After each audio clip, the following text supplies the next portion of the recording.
see. Thank you so much. The Adventurers Guild has been overwhelmed these days. No worries at all.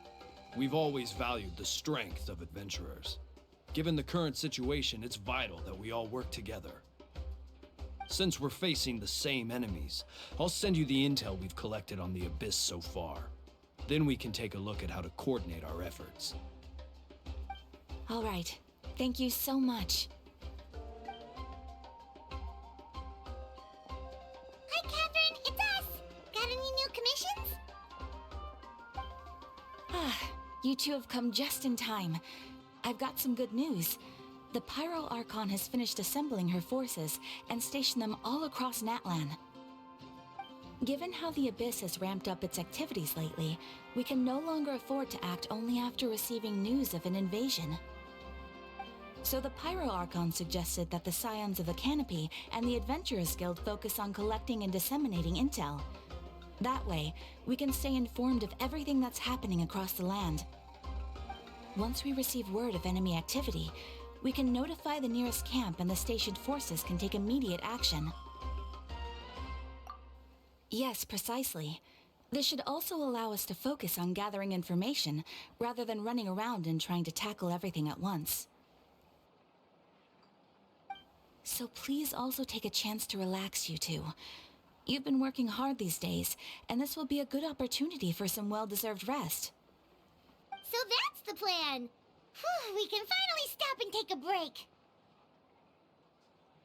Paimon knows that. It's not like Paimon just wanted to lay here and do nothing.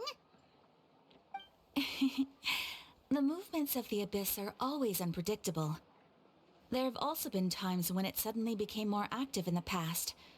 The people here generally see it as something like an acute natural disaster. Once the disaster is over, everyone will return to their normal lives. We just all hope that day will be sooner rather than later. Oh, right. Most people have no idea just how bad the situation has gotten in the Night Kingdom.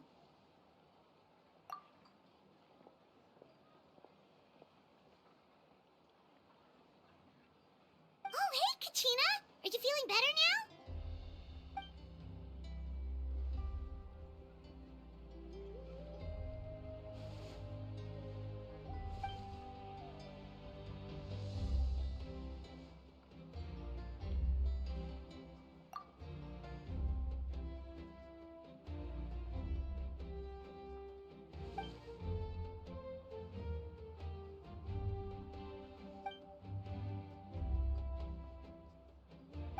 Wow! So we'll finally get to meet Shilonen, the legendary forger of ancient names!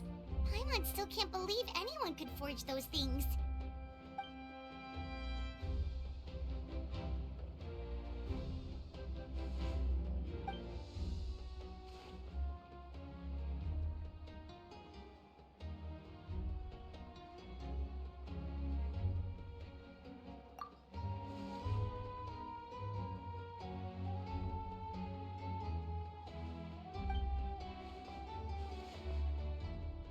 Hey, have some confidence in yourself, Kachina. After all, you're already a victor of the Night Warden Wars.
Ah, yes, so I've heard.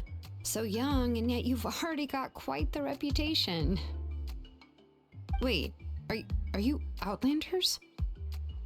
Yep, we're travelers who just arrived in Natlan not too long ago.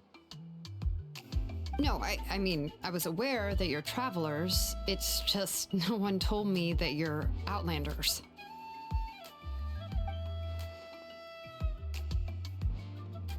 No, the only thing she said is that a new hero had pledged himself to the plan. But we'd need to forge an ancient name to ensure he'd be able to return safe and sound. And she did mention that it would be quite difficult to forge an ancient name for them, but at the time, I thought she was just commenting on my skills. But I seem to understand where the true difficulty lies now.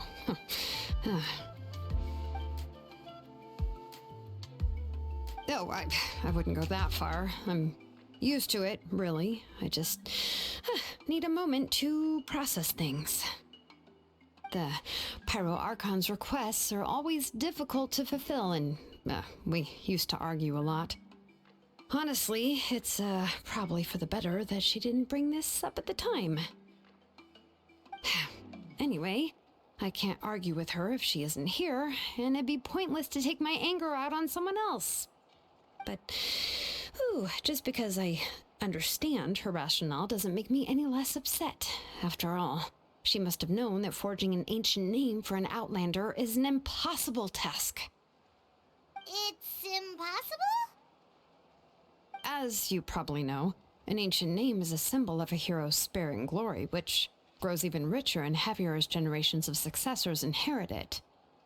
We forge ancient names by engraving the heroic deeds of an individual who will become the first hero of that particular name.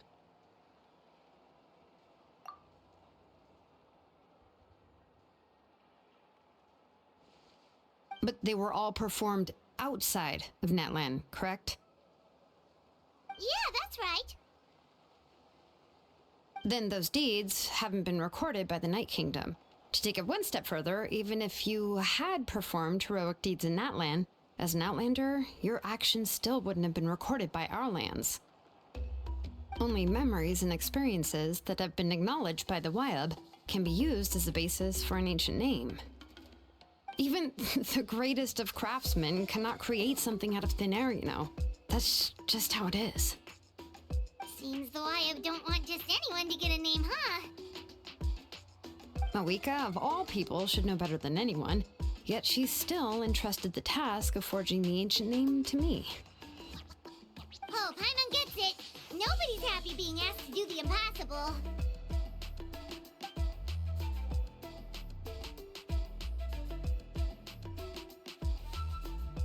Ugh, don't remind me. Let's just focus on how we can pull this off. How to achieve the impossible. You mean you're already willing to accept the task? Well, what else can I do? What's happened is already done, and it's not like I can outright defy the order of my Archon.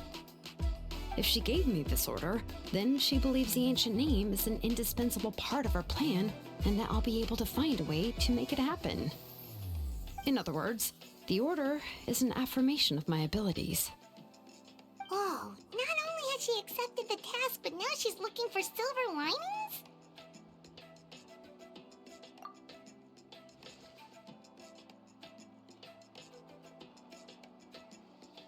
The key is getting the Wyab to somehow acknowledge the traveler's existence and record his heroic deeds. We heard the voice of a Wyab when we were in the Night Kingdom before. We even had a whole conversation with her. If we can talk to her again, maybe we can figure something out together. Well, every tribe has their own Wyab. How do we know if the one you met is indeed the best one for us to talk to? Plus, considering the unprecedented nature of this situation, I have a feeling that the acknowledgement of one Wyab alone would probably not be enough. I don't know. That requires a level of knowledge that I do not possess. We need to find a consultant who's an expert on all things Night Kingdom and Wyab. The first person who comes to mind is Lali at the Masters of the Nightwind, the one we call Granny Eats to Leap. Oh, we've heard that name before. We used her spirit speaker stone to find Kachina's ancient name. A person who can make something like that must be pretty impressive. I'm unsure she'd be able to help. Still, she's older now and quite eccentric. It's hard to even book a meeting with her, given that she's constantly holed up in her room and doesn't like to be disturbed. I've heard that to get her help, you have to be extremely patient with her and know how to keep her spirit up. I hate to break it to you, but... Huh. Why is that? I mean, didn't she already help you before? And you even managed to save Kachina. Well, yeah. At the cost of her spirit speaker stone being split into two.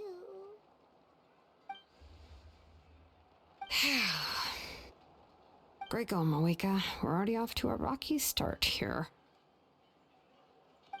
In that case, I guess your only option is to try to emphasize that this is an important order from the Pyro Archon. Hopefully, Seatlali would still want to show respect to the Archon. I'll also write you a letter on your behalf. If you can find someone to deliver it and mention some good things about you, then that should help too.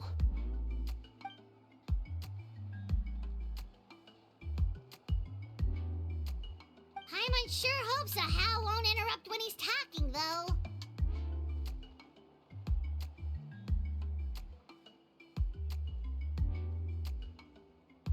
Alright, Kanich is a seasoned negotiator. I trust that he'll know the best things to say.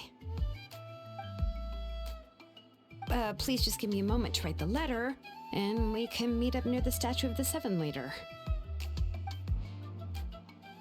Sounds good. We'll take a stroll in the meantime.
I'm sorry to put this on you, Kanich. It's just that you're probably the only person who knows how to deal with her.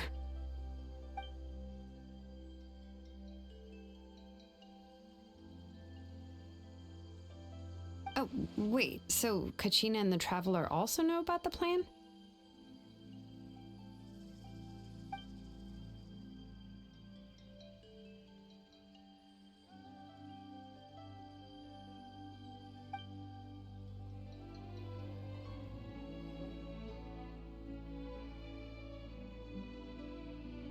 Right. She mentioned there are 6 heroes and that Shilonen is one of 4 that have already been acknowledged.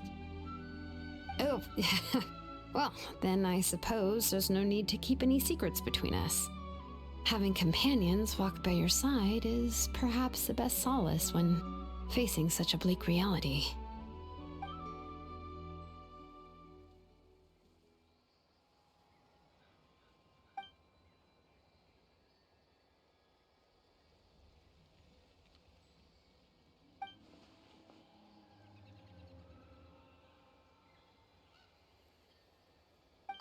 Seatlali knows him too?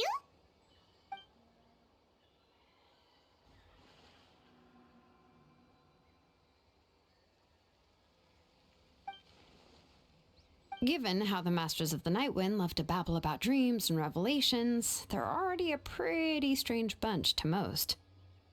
I've never met Auroran, but if they consider him the odd one, he's got to be pretty far out there.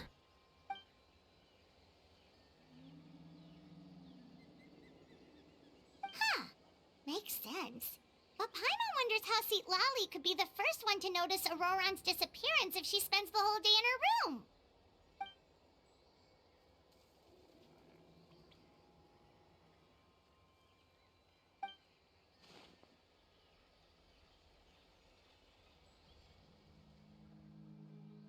Oh, so if I'm following, you mean we'll help her investigate Roron and the captain's whereabouts?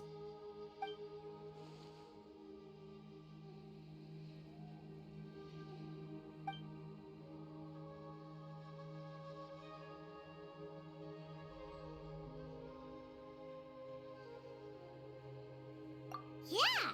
Plus, we kinda owe her one anyway to make up for breaking the spirit speakers down.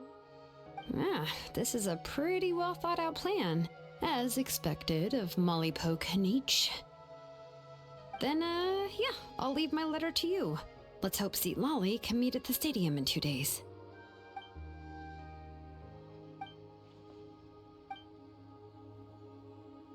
Okay, then let's part ways for now. I'll see you in a couple of days.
Oh, it's time to meet up with Shilonen. Let's ask her how things have been going.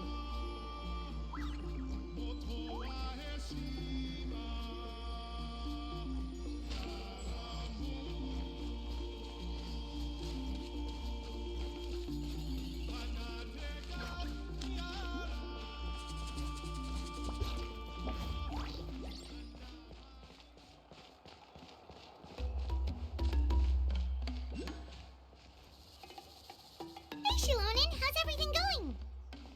Oh, hi, Traveler and Paimon. I have, bad news. Seat Lolly did not reply to our request, although I suppose I'm not too surprised. Huh? You mean she didn't even bother to give Kenichi a response? Guess she really does have quite the ego then. Yeah, well, she can be also quite eccentric, though she's one of the most gifted people around. Even the Masters of the Nightwind often struggle to work with her.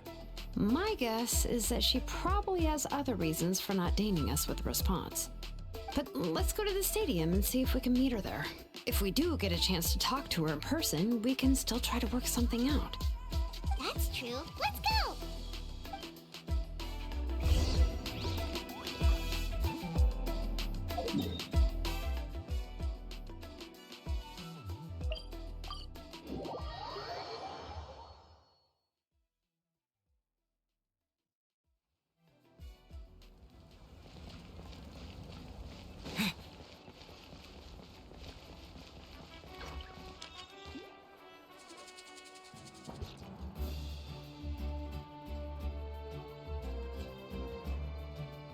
Paimon doesn't see anybody.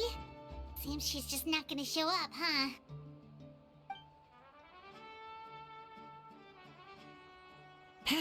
Well, we tried to be as considerate as we could, but she's under no obligation to help. That might be true, but this is still a request from the Pyro Archon, right? Shouldn't a subject always answer the call of their Archon? A subject? Well, if you ask me, I'd say we're all more like friends with the Archon. Yes, Mawika is our leader, but that doesn't mean there's any kind of tall barrier between us and her. The only thing is that she often has very high expectations of us. Huh. So even though she's super powerful, it sounds like she's actually pretty down to earth and easy to get along with. Unlike that old hag Granny Eatstily, right? Does she think she can ignore us just because she's famous? You all talk about her like she's some kind of huge deal, but she didn't even bother to reply to our letter! Seriously, if she didn't want to come, she could at least let us know! If that's what aging does to you, Paimon never wants to get old. Oh, really? So, that's how you see me? Huh? Who's there? Who's talking next to Paimon? Oh, don't mind me. I'm just a disgruntled old hag, right? Come on, relax. I'm sure my bark's worse than my bite. Huh? See, Lolly. Wait, you're Seat Lolly? You're Granny Eatsley? Yes, Granny Eatsley. But emphasis on Eatsley, not Granny. You must know this trope from light novels, surely. They use it all the time. The young man who's actually the oldest person in the room. The girl next door who turns out to be a seasoned veteran. The wise sage who looks like a little kid. Oh, wipe that look off your face! You've seriously never seen an older lady that doesn't look her age? Okay, well, don't go thinking it's a trick either. See? I'm barely wearing any makeup. Did I forget to mention, she's called Granny, but she's actually pretty young. It was an honest mistake. I guess we've just gotten used to it. I'm sorry. So, how old are you actually? What? How dare you? Don't you know it's rude to ask a lady her age? Paimon really didn't mean to offend you, it's just that your case seems really unique.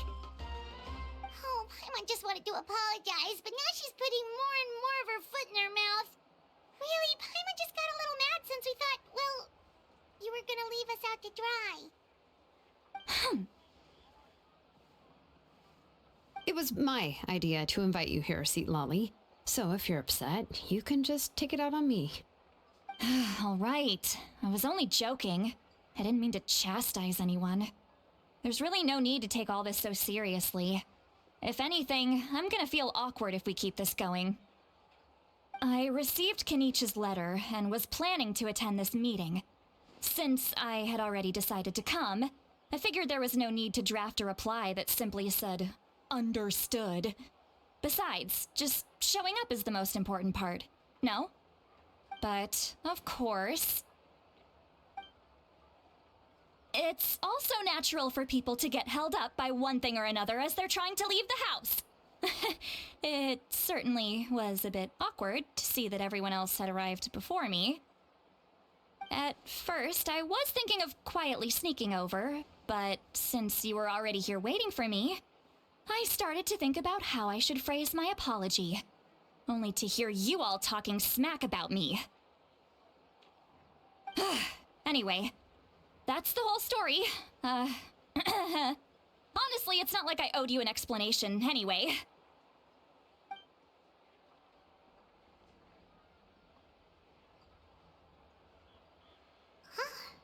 What's with that expression? Was she feeling embarrassed just now?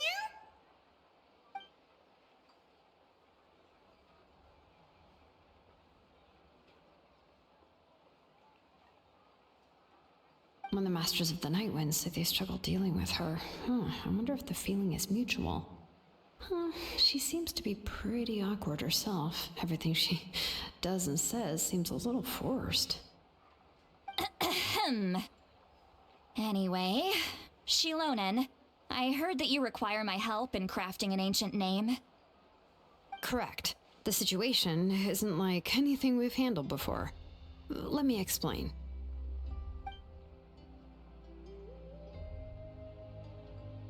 I see. So Mawika has asked you to forge an ancient name for an outlander. Well, that would be a first. And you've also heard all about Auroron. I must say, he's always been a good kid. I can't see him joining the Fatui of his own volition. He must have been coerced somehow. Yeah, that's what we came here to ask you. We'll help bring Auroron back if you help us solve the problems of forging the ancient name. What do you think?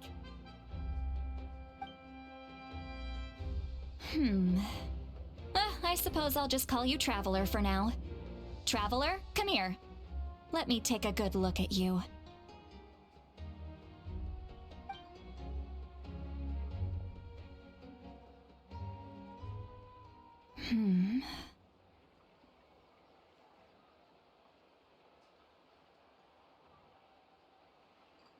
Wealth leads to unending conflicts between people.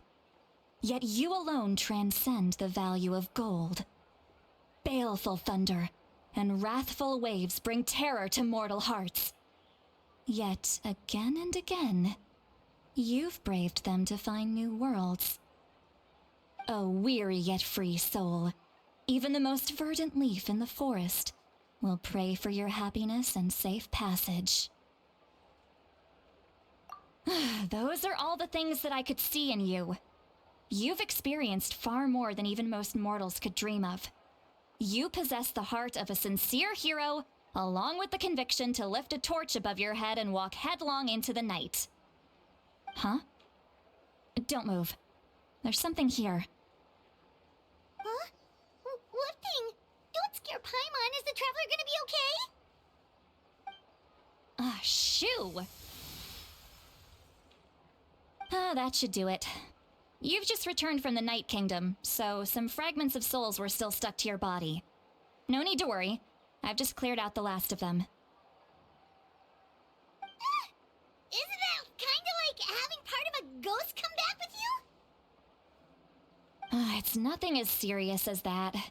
If left unattended, the most it could do is stir up some chaos in your mind, and generally worsen your mood.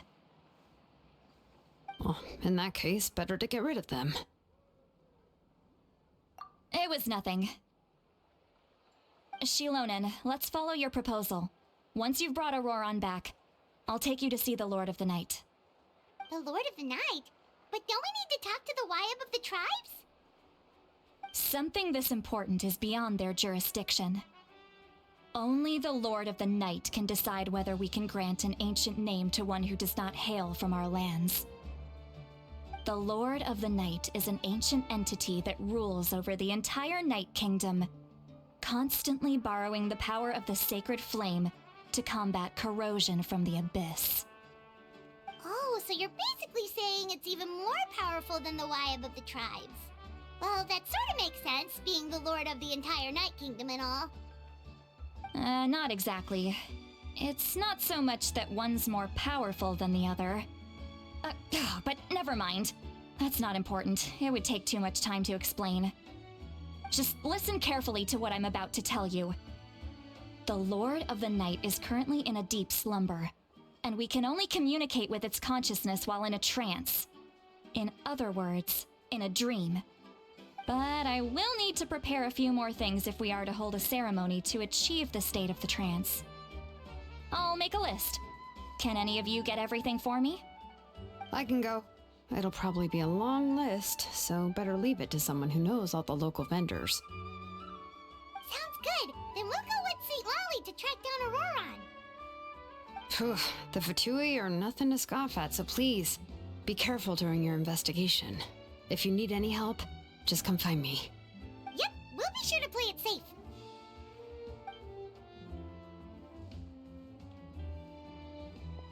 All right, now it's time for us to catch that brat and bring him back. I'm sorry I made you wait earlier. It was actually because I decided to swing by Auroron's place to look for clues. He has always lived alone, and I found a broken jar in his house.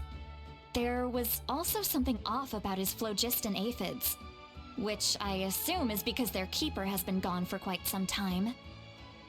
And interestingly enough, I saw some slash marks in the house that did not match any of our local weapons. My guess is they were left by Snezhnayan arms.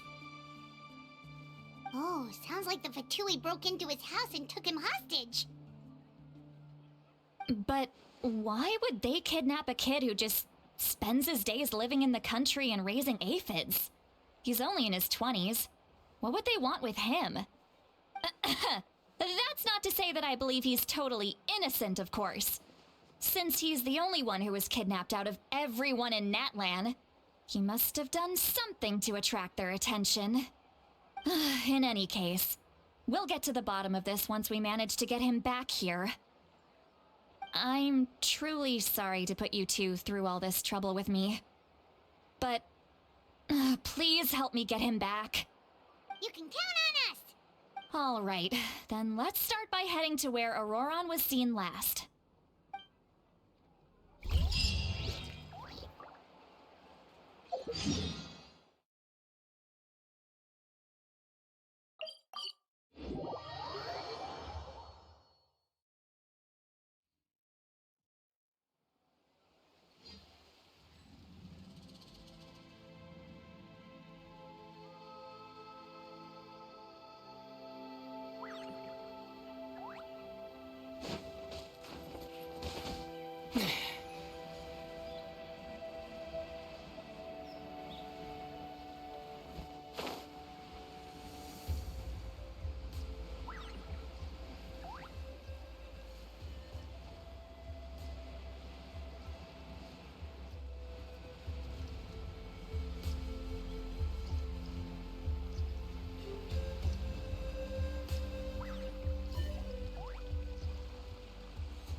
This is the spot.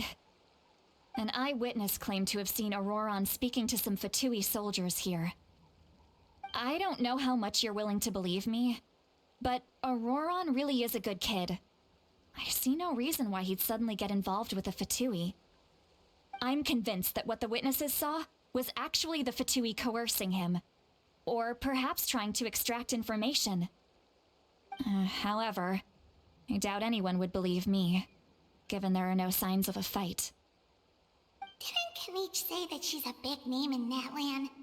Feels kinda weird to see her so frustrated and helpless like this. Auroron? Well, he was left at the side of the road as an infant, and the people of the tribe took him in. You could say that everyone had a hand in raising him. He learned a lot from us, and once he reached adulthood, he built himself a house out in the countryside. He spends most of his days growing vegetables and raising aphids, living off of what he harvests from the garden. He's always been such a good kid.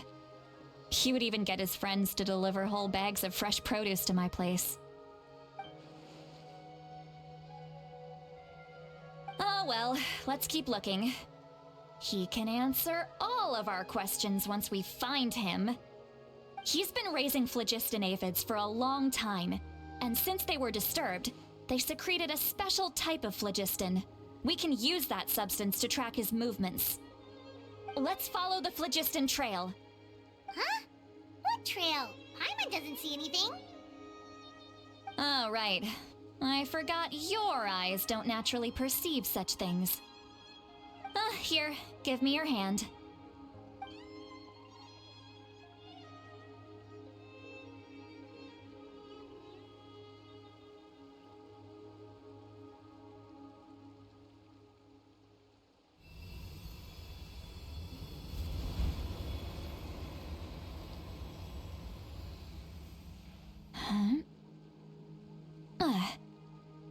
How about now? What do you see?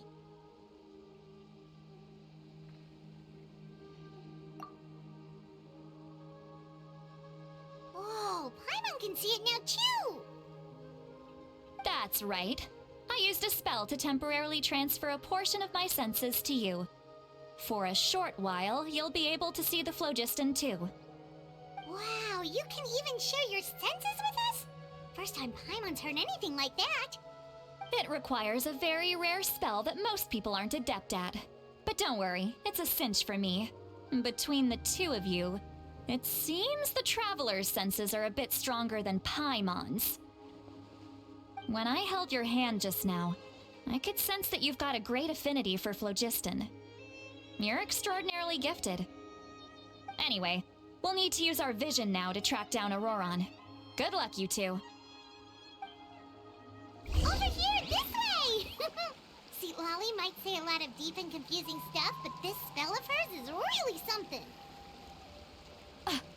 What was that? Oh, Paimon was just complimenting you. Really.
What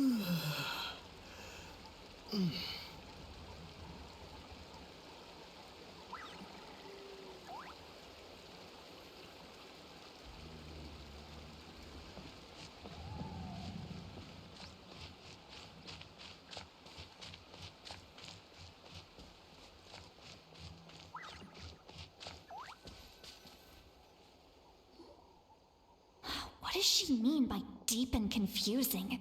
As far as elderly shamans go, I'd say that I'm already pretty easy to talk to. Is there any other old hag who's as fluent in the language of the youth as me? But is my way of speaking still not trendy enough? I've already tried my best to match their speech patterns, but given the looks on their faces just now... Or perhaps I'm still not fashionable enough? But that can't be, right? Ugh, don't tell me they're still getting the impression that I'm super old-fashioned. Huh?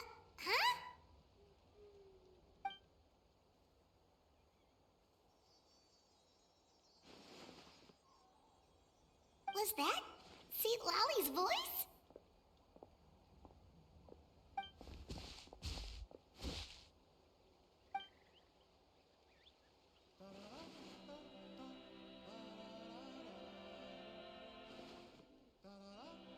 Now that I think about it, it's a good thing I found some helpers this time.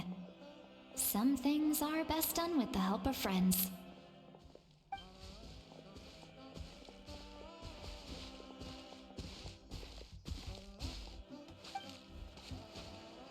Oh? They appear to be feeling quite confident. Looks like our work will go smoothly.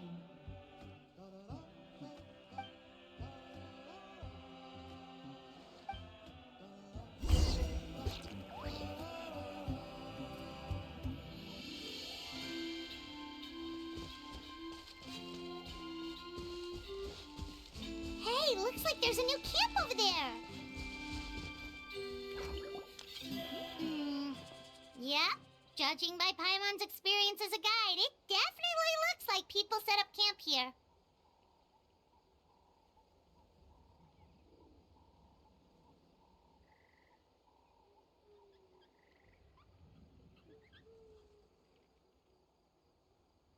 Wait.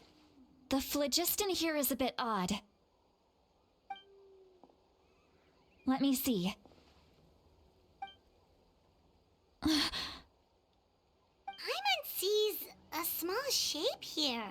Could it be some sort of symbol? This is a distress signal for the Masters of the Night Wind. Only someone from our tribe would recognize it. So Auroron was indeed being threatened. We've got to find him, fast. Leaving such a subtle mark implies that he was trying to be discreet. In other words, he was probably under the Fatui's watch. If they notice us, we can just charge in and fight them to the death. But what if my darling grandson is also there? I can't have him caught in the crossfire.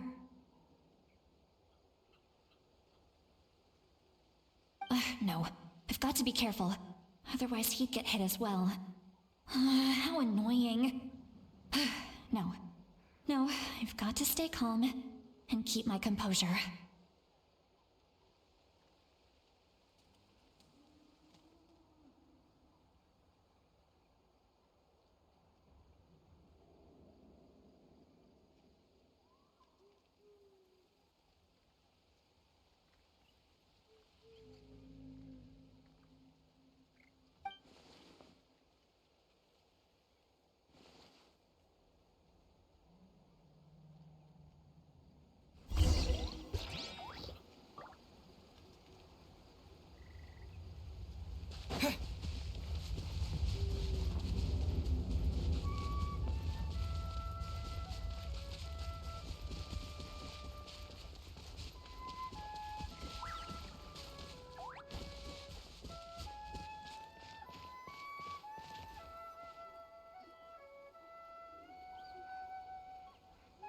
There are traces of people staying here too.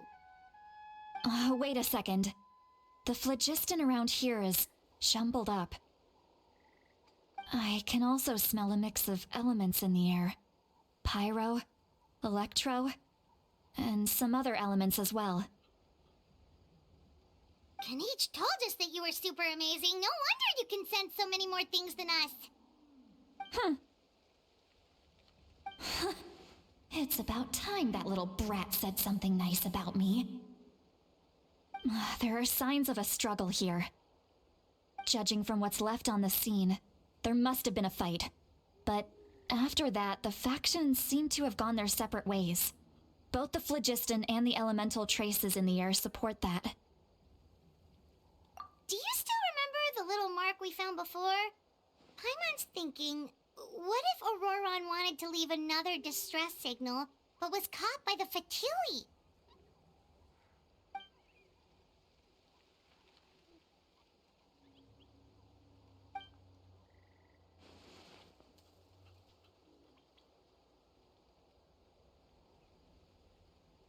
Given there are 2 signals leading from here, we should split up as well.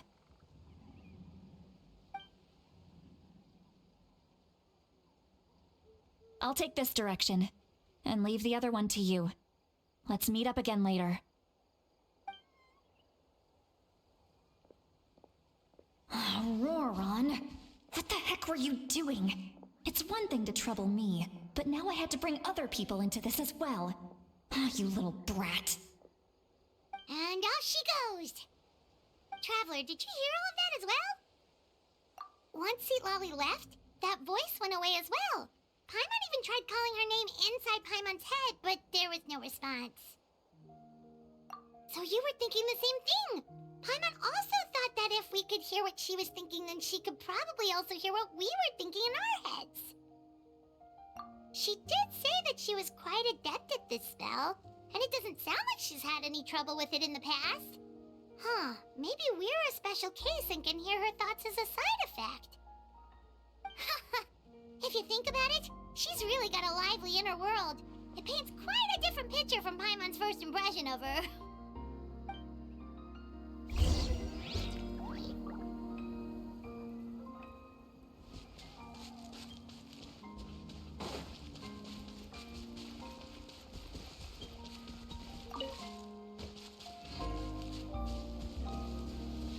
Paimon sees some traces here. Let's follow them and see if we can find anything up ahead.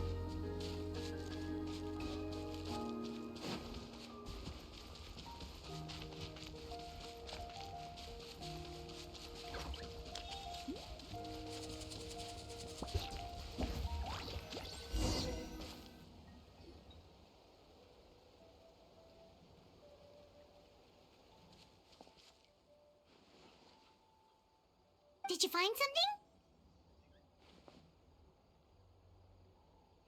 Huh. So we can't tell where Auroron might have gone from here. That's weird. The phlogiston trail suddenly stops. We can't make anything of these footprints either. But he can't have just evaporated into thin air, right? We know he wasn't alone. He had all those Fatui with him.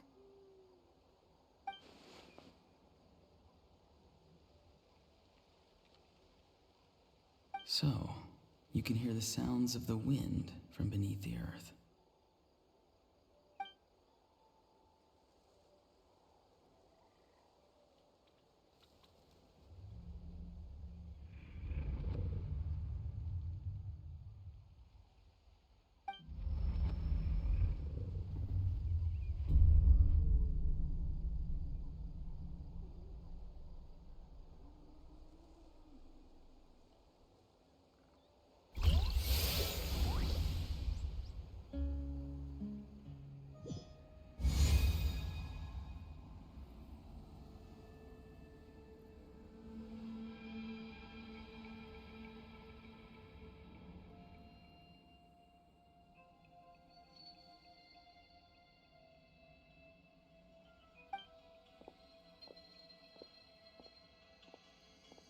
I'm very sorry, but please do not move.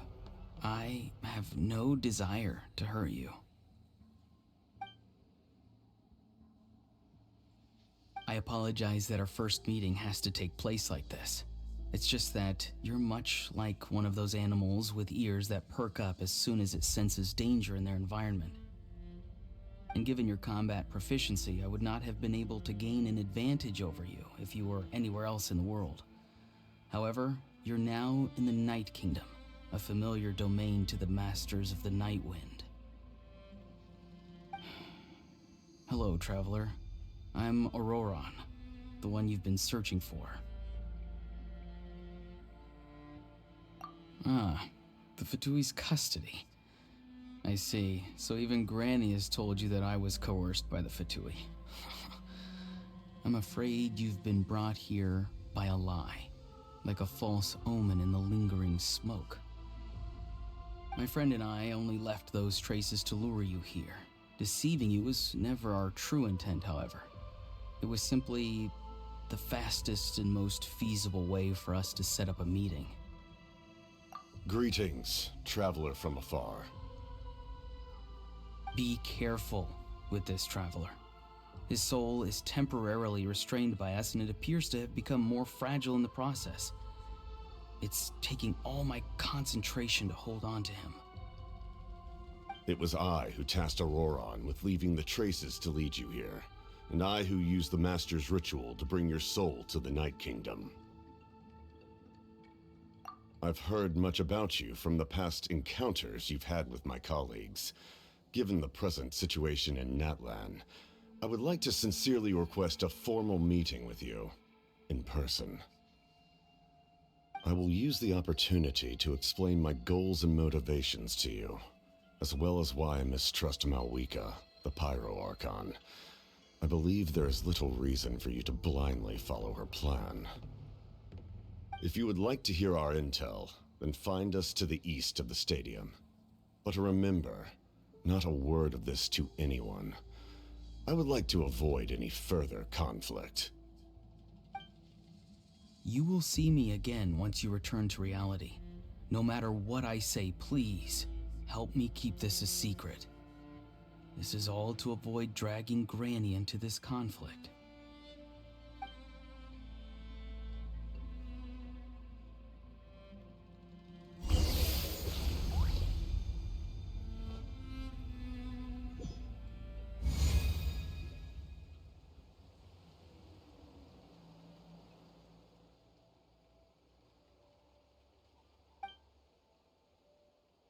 Hey, what happened just now? You suddenly collapsed and stopped responding.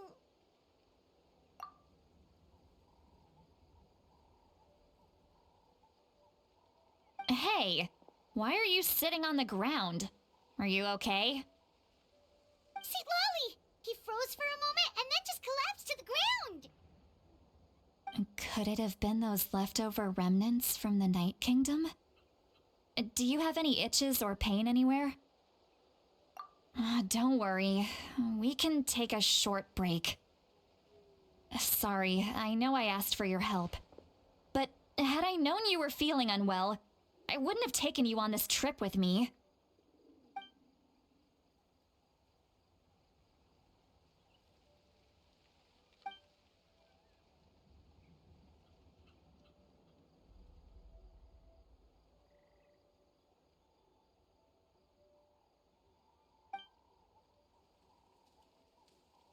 If you're feeling sick, you should just say so. See, Lolly should be able to, exorcise any ghosts or weird stuff that you picked up in the Night Kingdom. A seasoned traveler must know the importance of not pushing yourself beyond your limit. If you need anything from me, just say the word. In any case, let's take a bit more time to rest now.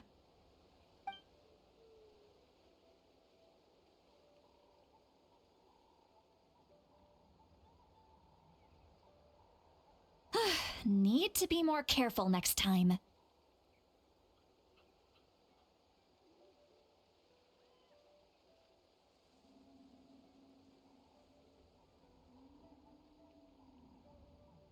Feeling better yet, Traveler? All right, let's get ready. I followed my phlogiston trail earlier to a stronghold guarded by soldiers. I have a feeling that Auroron is probably being held inside. Oh, so it's close by. Then let's head over right away.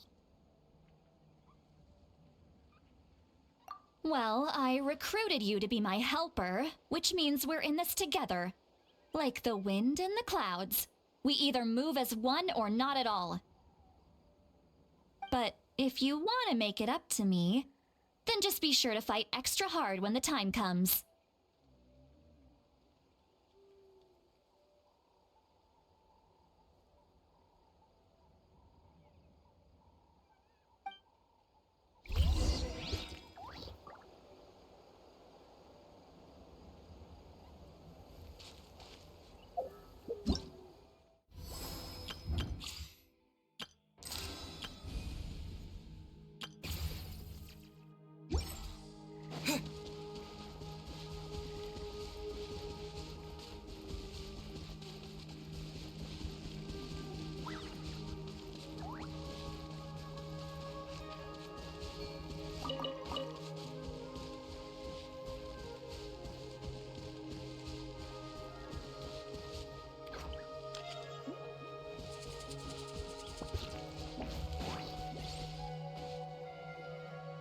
Look over there. Huh? Paimon thinks she sees someone in the middle of the camp. That's Auroron. So he really was taken by the Fatui.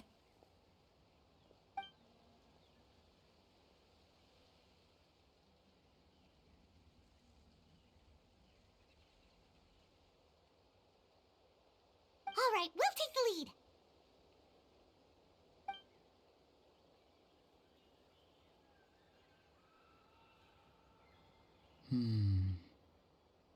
Hey, quit daydreaming. Don't you have work to do? I cannot see the sun.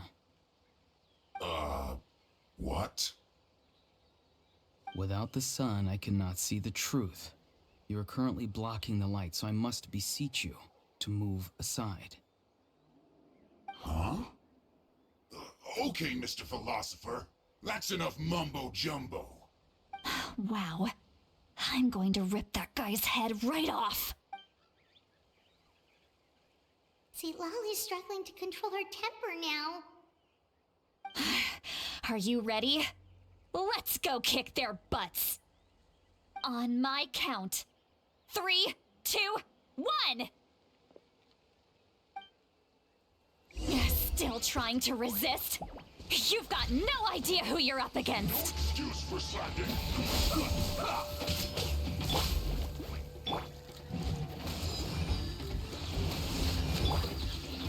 Time to fulfill my duty.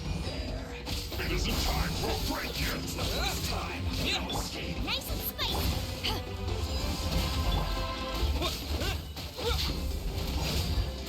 Knocking off. Scatter! So soon. Not breaking up so soon. Next time, we'll break yet. My duty.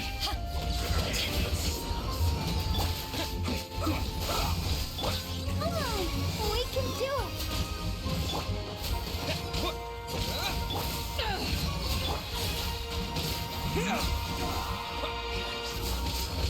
You're toast!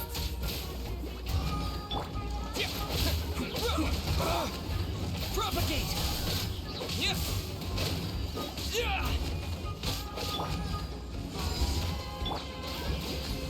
I'll protect this quickly.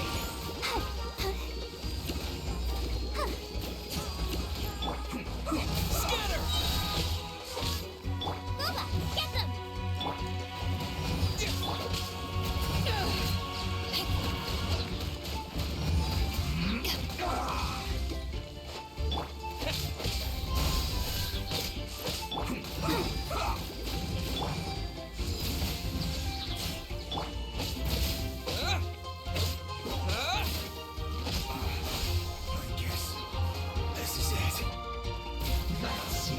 Spring forth! Power that isn't right.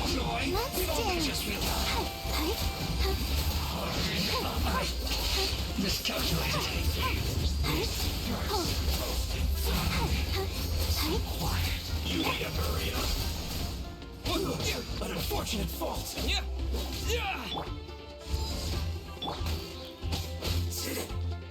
Cook this through. Auroron! Granny! Paimon knows she's called Granny Eats to Leave, but it's still kind of weird hearing someone actually call her Granny. And greetings to you too, Gramps. What did you just call him? Gramps? Is that not right? You're Granny's friend, are you not? You seem to be approximately the same age as her, so I figured you've got to be Gramps. How many times have I told you? It doesn't work like that. There are a lot of people who look about the same age as me. You can't go around calling everyone Gramps or Granny. Oh, wait. He's not a child, is he? Don't tell Paimon he's one of those people who look like an adult but are actually only 8 or 9 years old. Oh, your words have pierced my heart like a thorned vine. Given how hard those thorns are to remove, I may just need to find a pair of tweezers.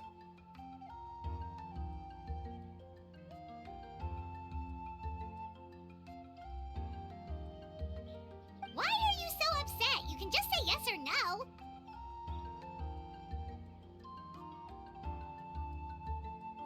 Of course I'm not a child. It's just Granny always taught me to show gratitude where it's due. And since the Masters of the Night Wind raised me collectively, I basically see everyone above a certain age as an elder I should look up to.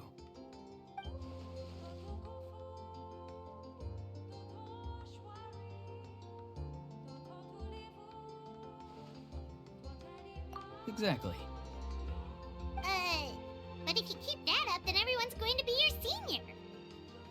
And do you think saying all of this is gonna save you from a scolding, Auroron? Haven't I told you 100 times since you were a kid? Heed the 3 warnings. Be wary of beasts prowling around, scammers looking for their next victim, and strange people who appear out of nowhere. Oh, so you do remember, and you just chose to ignore them. I always knew that living on your own was going to get you into trouble sooner or later. But getting kidnapped? That really takes the cake. You won't always be able to rely on other people coming to your rescue, you know. You're just lucky we got here when we did.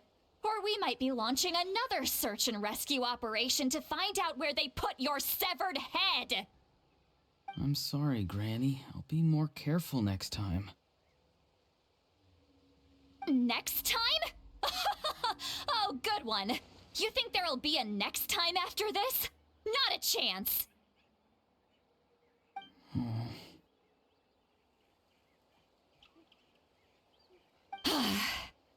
They didn't hurt you, did they? No, they just asked me a lot of questions about Natlan's terrain and made me draw a map of the ley line distribution. Okay, now answer me honestly. Were you the one who helped the captain escape after his battle with the Pyro Archon? Yes. So why did you do it? Because they said they would need my help from there on out. They also said that if I refused, they'd just come to you, Granny, and they'd already figured out a way to make you do their bidding. Hey! I'm no ordinary Granny! Would they really dare to come after me? And you! Did the gods give you a brain just for you to not use it? Did you really believe everything they said at face value, and not stop to think? Thankfully, the Pyro Archon only asked that we find the mysterious individual from the Masters of the Night Wind, and didn't slap your name on a wanted poster. Don't think for a second that she doesn't know what's happening. Even if the truth that you see will soon manifest into reality, there is still no need to preemptively panic. Have you forgotten the words that I've taught you? I'm sorry. Forget it. we can submit the details of this camp and the defeated Fatui as evidence of your innocence. Let's clean this place up and get back to the city. Auroron, you better remember this lesson well and seriously reflect on your actions. Also, once we return to the city, come to the speaker's chamber with me. I'll need you to explain everything. Sounds good. Should I bring some of my homegrown vegetables as well? Your vegetables? Yes. I grow a lot of fresh produce in my garden. I hope the Pyro Archon won't be too picky about the selection. Now's not the time to be thinking about that. If you do come face to face with the Pyro Archon, the first thing you should do is... Recite the 3 warnings. Huh? No! You should emphasize that you were not in cahoots with the Fatui! How exactly did the Masters raise this guy? Oh, right.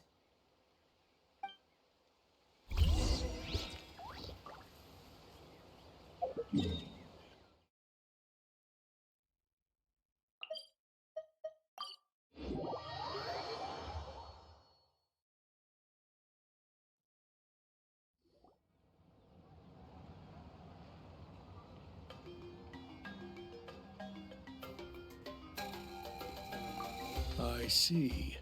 So Auroron came to the captain's rescue because he promised to help him in exchange for Lali's safety. That's right. I'm sorry. Now that you know Auroron was only trying to protect another member of his tribe, could I ask you to petition the Pyro Archon for her forgiveness? We'll give her a full report. We'll let you know once she's reached a decision. Will I need to stay here? Technically, yes. But if Miss Lali is willing to serve as your guarantor, then we can release you from custody. Sure. I'd be happy to do that. I don't have any more time to waste here. I still have other things to do. Understood. Thank you very much. Mr. Auroron, please report back to the Speaker's chamber as soon as you've received notice of the Archon's decision. I understand. Thank you. And thank you too, Granny. Well, at least you won't need to hide your face anymore. Traveler, Paimon, thank you very much for your help. And don't worry, I haven't forgotten about my side of the deal. Once Auroron is settled, I'll go talk to Shilonen and get started on forging an ancient name for you. Oh, thank you!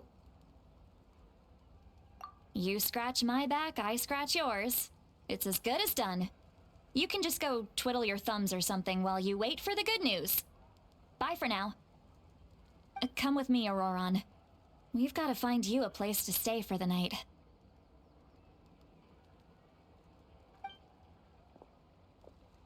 Goodbye, Gramps.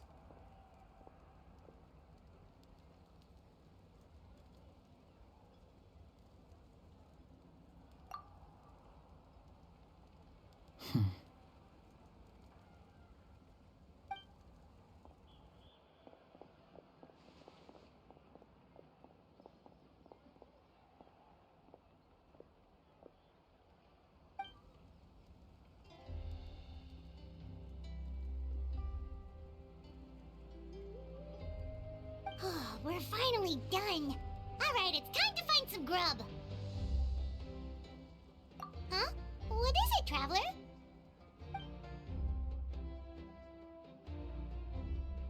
What? The captain? Sorry. Paimon just didn't see that coming. So you really saw him in the Night Kingdom? And he didn't attack you? Oh, that Auroron, what is he up to? He sounded earnest enough just now. Paimon would have never guessed anything was happening. All that stuff about protecting Lali and being forced to help the Fatui, when he's actually been a willing accomplice all along. Yeah, you're right. Still, Paimon appreciates you telling her about this. Paimon will support your choice no matter what, so if you want to go, we can go together. We still have another whole day before the meeting, so we'll just meet with them when the time comes.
Weird. Paimon doesn't see anyone. Oh, please don't let this be a trap.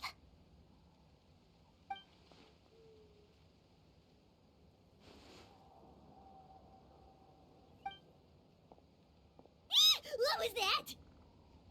Good evening. Nice to see you again. It's you. You shouldn't pop up from behind people like that. What are you, a ghost? I'm terribly sorry. It's just a force of habit. Ugh, and what's with you apologizing all the time? You sound so polite and honest, but you're actually doing shady stuff behind people's backs. You're right. Granny tells me that too. Huh. Come to think of it, you remind me of her. Sometimes you two sound really similar, you know. Oh, so you're gonna call Paimon Granny too now? Well, I could.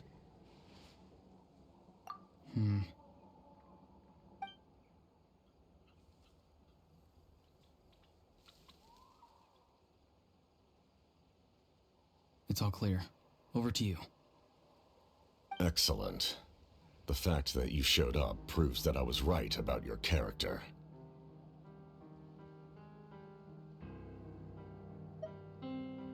Yet, there's been a lot of talk about you. Child told me that you're passionate about the unknown and willing to take risks. Rather than facing you as an enemy, I would much prefer to bring you to my side. If we allow the current state of things to continue, we will inevitably clash, and that's a scenario that I'd very much like to avoid. I've long heard of your exploits across the nations. Though you have crossed swords with my colleagues many times, I know that you are by no means an unreasonable person.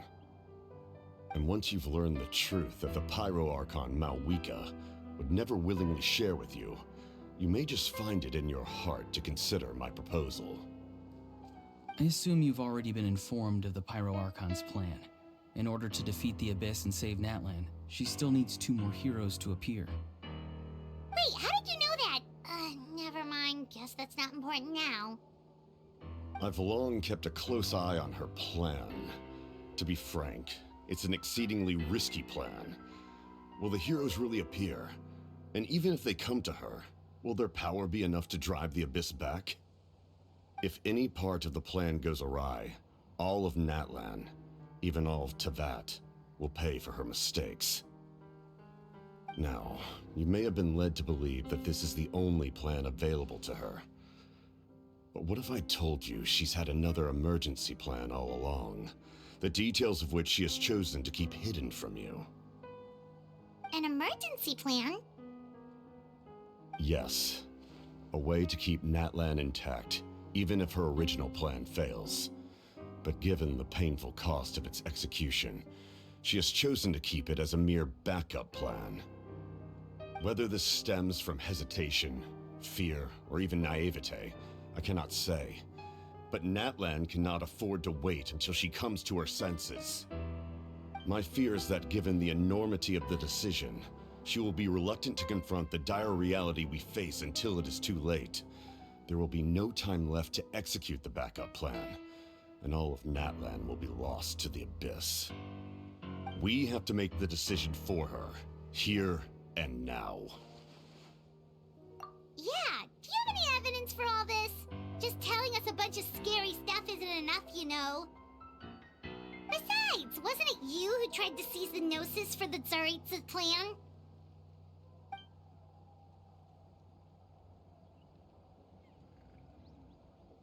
I knew you'd be clever enough to see.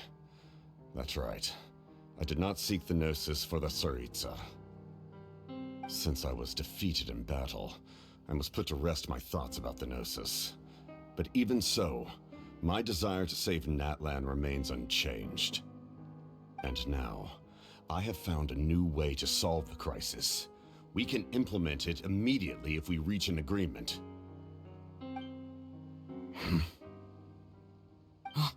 Someone's here. Huh? The captain disappeared! Something is rapidly approaching. Oh no. Something? Bad news, chump! It's your granny! See, Lolly! When did you get here? I knew something was amiss after we were separated. Hidden ceremonial tools, an unconscious traveler. I must say, I'm very curious about what you're up to. How dare you go behind our backs like this, Auroron? Colluding with the Fatui? Really? Oh, here we go again. Cat got your tongue, huh? You really think you can avoid a scolding just by staying quiet? I'm not trying to avoid anything. Oh, and now you're talking back. Well, go on then. Explain yourself. What the heck are you up to? I'm sorry, Granny. I feel so guilty. You! That's it! Where are my tools? I swear if I don't teach you a lesson right here and now, I'll... Wait, see, Lolly! Please, calm down. We, still learned a lot of info, didn't we? Like the fact that the captain isn't trying to seize the Gnosis anymore. So, maybe just save the scolding for later, okay? Listen well, Auroron. You're only getting out of this now because of the Traveler's plea. This isn't over. You hear me? You're right, Traveler. Let's go. We can discuss this more back in the city. You two keep an eye on Auroron for me, okay?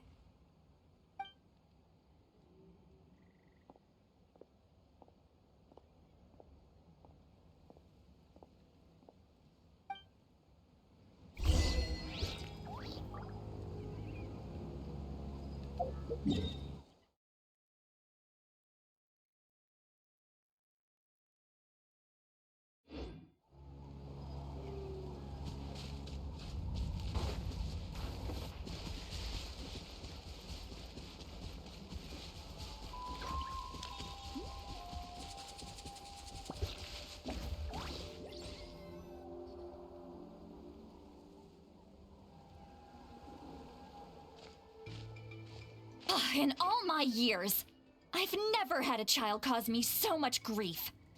Do you seriously not see what's at stake here? You've got a head on your shoulders, Auroron. Use it! Why did you help the captain? And I want the truth this time.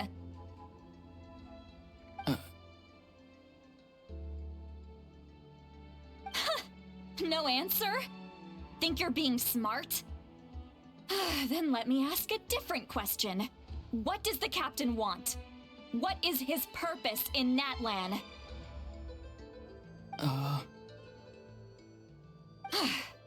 Really? You're just going to stonewall me?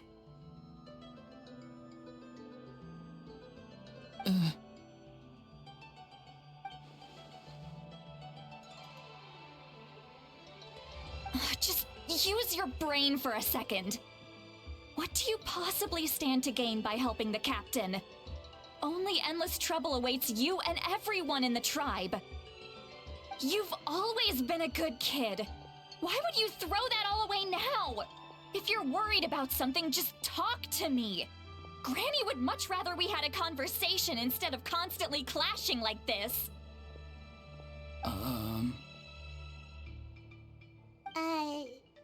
Why is he staring at us all of a sudden? I'm sorry that you have to hear all this. You're very kind. Most people would have fled by now. Not everyone can handle Granny's scolding. Oh? You dare gossip between yourselves instead of listening to me? You... Sorry, Granny. Sorry, Granny. Sorry, Granny. You know what? Fine. I'm perfectly aware that everything I say goes in one ear and out the other. You're all grown up now, so why would you listen to an old hag like me? You say all the right things, but then you go and completely ignore me.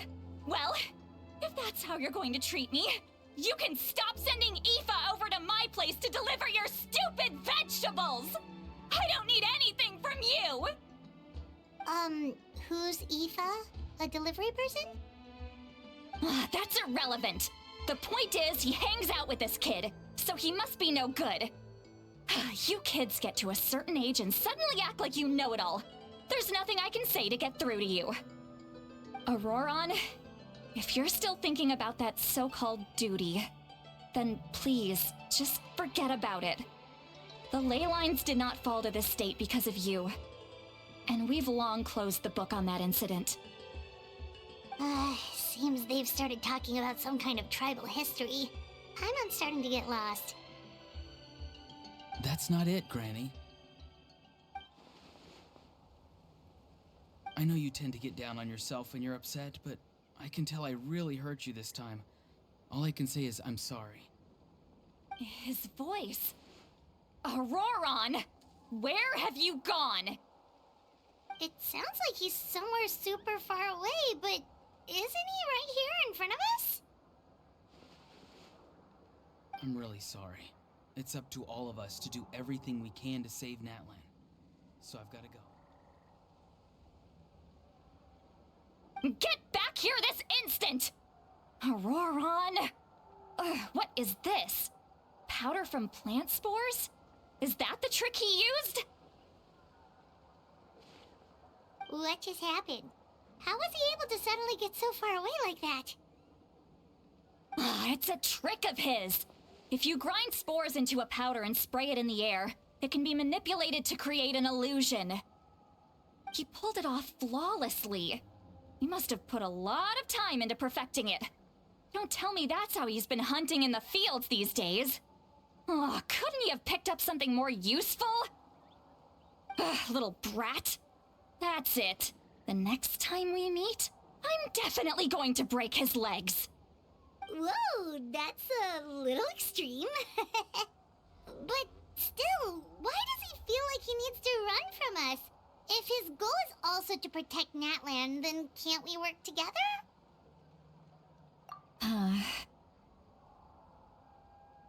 I'm sorry for interrupting your conversation with them earlier. But even if you'd been able to hear them out, there's no guarantee you would have gained anything substantial. Auroron probably did everything he could to get away because he knew I'd get the truth out of him sooner or later. Oh, that brat. I swear.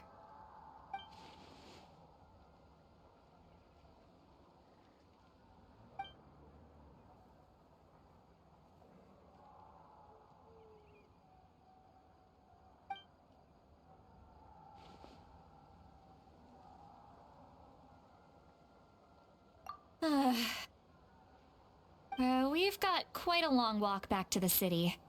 Let's take our time. It'll give me a moment to figure out how to explain all this.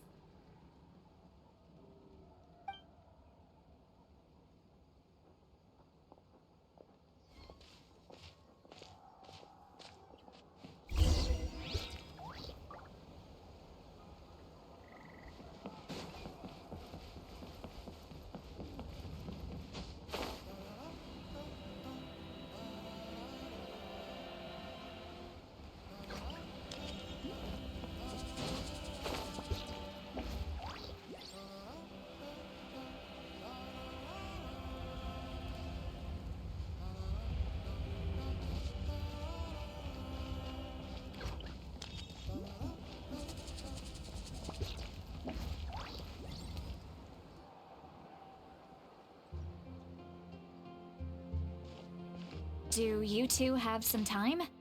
Feeling hungry? How about we get something to eat? All right, it's been a while since we last ate. Now that we can relax, Paimon just realized how hungry she is. Then let's go. We can find somewhere to sit down and talk. Food and drinks are on me. How did this become Paimon's bill? See, Lolly looks quite down on herself. All right. It's on Paimon this time. What's one meal to the best guide into that? So you can just sit back and enjoy, sweet Lolly. Paimon will take care of it. Hey, come on now. You won't even let me take you out for some food and drinks? I just wanted to treat you to a meal. Are you sure? We can save you some Mora. Mora is the least of my concerns. Besides, we're definitely due a meal after all the time we've spent together. Let me get this one. I might be an old hag, but I like to think I'm not completely useless. Sure, that's fine with us, but Paimon doesn't want you to be sad, sweet Lolly. Don't worry. I'm sure a juicy grilled steak will work wonders.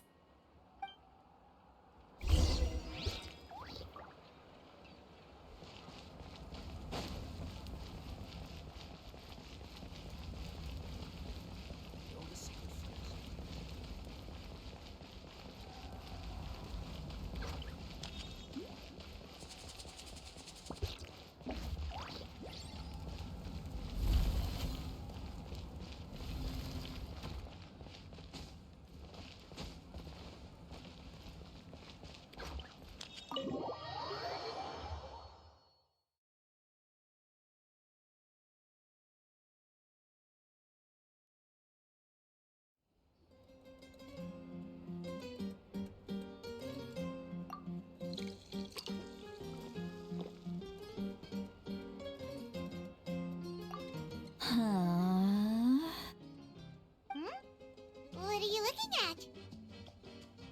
Do you see two people standing by the door? They look like spitting images of each other. Are they twins?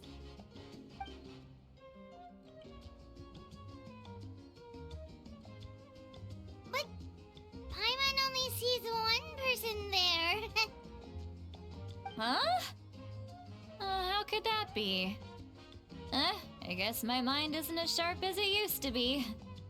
Give me another bottle, boss! Do you think she's drunk? There you go, miss. Oh my, it's not every day you get to see Granny Itzley here with some friends. Not to mention ones who've made a huge name for themselves recently. Oh, so you've heard of us? Of course I have. Aren't you the ones who saved Kachina and brought her back? No wonder you hit it off with Granny Sidlali.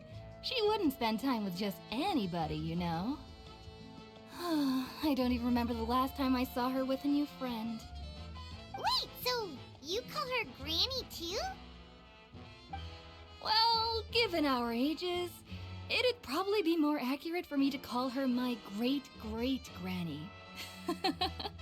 She's one of the most famous people at the Masters of the Nightwind.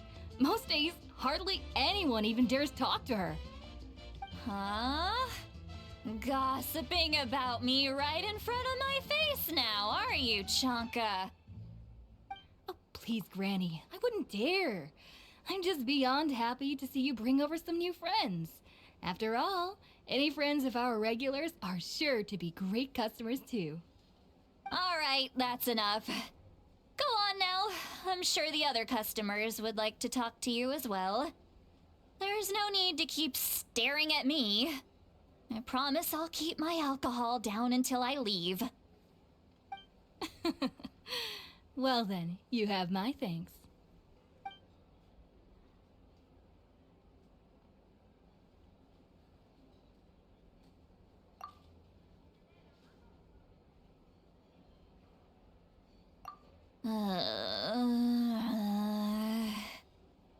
Seat Lolly? Seat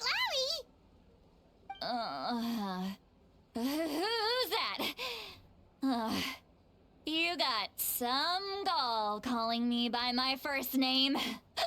Let me guess. You want to test your skills against Granny Eatsley, don't ya? Are you still with us, Sweet Lolly? You're kinda talking to no one. You chumps come around here, picking fights with me? Well, you know what happens next. You lose, and then run off home to tell everyone about how I'm this big scary bully. It's always the same story. You brats start it, I finish it, and then I end up with the reputation of being some kind of terrible monster among the shamans. I mean, come on. Monster? Me? Really? What did I do to deserve that? Granny Sweet Lolly, you're not a monster at all. Exactly! And while we're at it, I'm not some lazy slacker either. Between meditation, advising the chief, and speaking with the Wyab, I actually have a pretty packed schedule, you know. Oh yeah.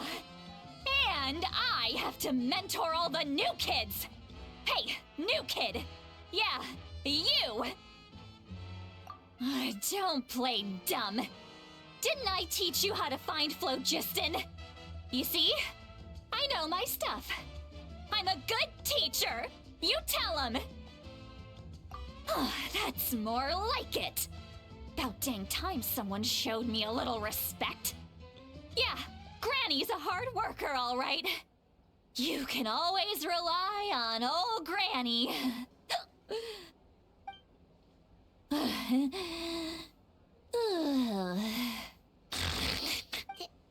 Did she just fall asleep with her eyes open? Oh, jeez. Behind this pitch-black curtain, a chapter of hatred reveals itself. Behind the smoke. The lingering smoke. She's meditating again. She does this whenever she's had a few too many drinks. Her mind's actually racing at this point. It's quite the opposite of sleep. Is this another specialty of the Masters of the Nightwind? No, I'd say it's an ability that's unique to Sitlali herself. While she can easily pick up everyone else's skills and tricks, few have been able to master hers. Warning, warning. Red, the color of danger, has now arisen within that pair of eyes. Huh? Traveler? Paimon? What's wrong? I'm gonna hurl. Hang on, just keep it in. Phew. Okay, it's passed. That was a close one. You had Paimon worried. Paimon really thought you were about to barf all over the table just now. How embarrassing. I'm sorry you had to see me like that. That's never happened before, I swear. I've never thrown up, not once.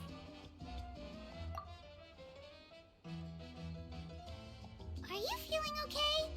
Wanna take a quick walk and get some fresh air? There's so much that I want to say, but I can't. Why not? Of course you can. Just say whatever's on your mind. Please, Paimon, it's not as simple as you think. We've only known each other for a few days, right? What would you think of me if I were to start dumping all of my complaints on you after we've only just met? Oh, Paimon gets it. You're hoping that we wouldn't think less of you no matter what you're about to say. No, that wasn't my point at all! Seriously, don't you youngsters know anything about shame? I'm talking about shame! I've lived all these years and still can't get rid of it! Surely, you know the feeling too? Actually, about that. Huh? Tell me what? Yeah, this is as good a time as any.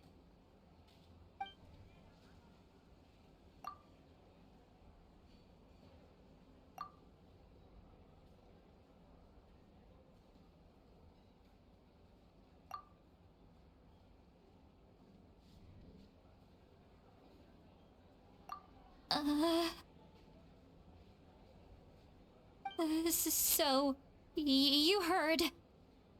You heard my... It's okay, Sweet Lolly. You had every right to complain about those things. I can't take it anymore! Why do these things happen to me? Hearing me mumble under my breath is one thing, but hearing what I mumble in my own head? That's too much! It's just like when you're rolling on the floor in your pajamas, but you forget to lock the door, and someone bursts in to deliver cabbages and sees the whole thing! So that, happens to you a lot. It happens to people in general, okay? Doesn't matter if you're 200 years old or 1,000 years old. Everyone rolls around in their pajamas sometimes. I was just picking something generic. Take a walk with me. I have things to share with you. Looks like she's completely given up. Like those criminals who just confess everything and accept their fate.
Well, great view, right? I love coming here by myself. Wow, it's beautiful! You're making me want to cry. Oh no, what do we do? Please don't cry! I was an expression, okay? A figure of speech. I'm just... embarrassed. Here you are thanking me, even after you helped me all this time. Let's just have a casual conversation. It's easiest that way. Really? You don't seem like the kind of person who keeps things casual.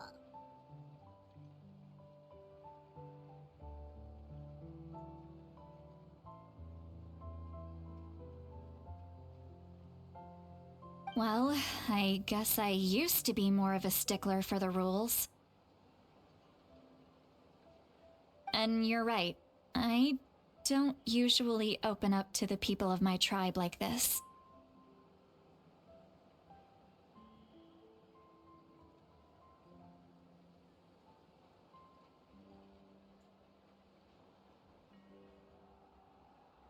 I'm just an eccentric old hag to them. That story's been passed down so long, it might as well be true.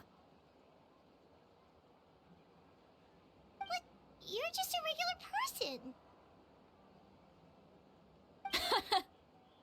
The kids of my tribe would have a heart attack if they heard you say that. Granny Eatsley is a powerful figure. Be careful around her. That's what they'd say. Well, you powerful. Are they afraid of you? Some are. Others are mad I always come out on top. A few decades like that, and people stop knowing how to deal with you. What about you? Are you scared of me? We don't find you scary at all. That's because you're not from my tribe. You don't know how many delusions of grandeur I've destroyed just by existing. I make people realize that no matter how hard they work, they'll never become a living legend like me.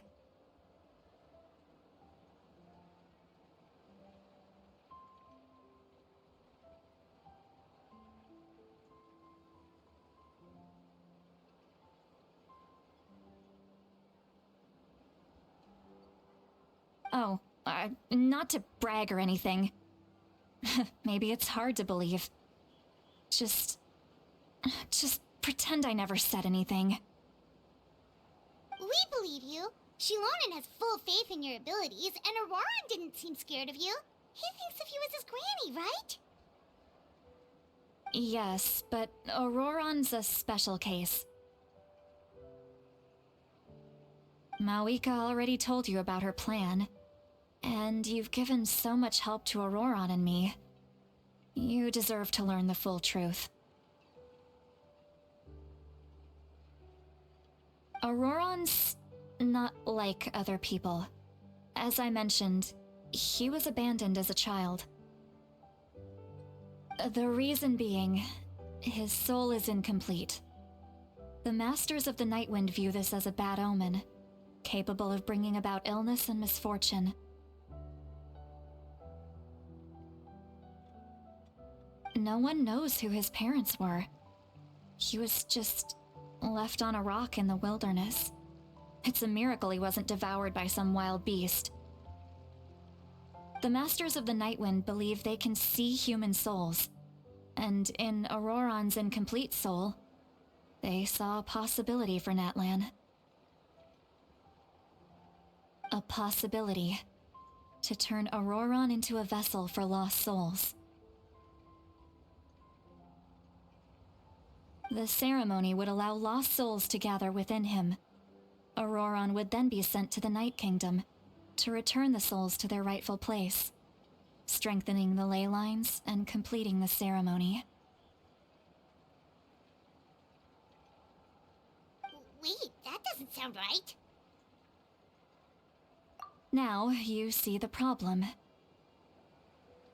When damage occurs to the Night Kingdom, the souls held within disperse and remain adrift, unable to find a way back to the ley lines. This loss of souls damages the Night Kingdom even further.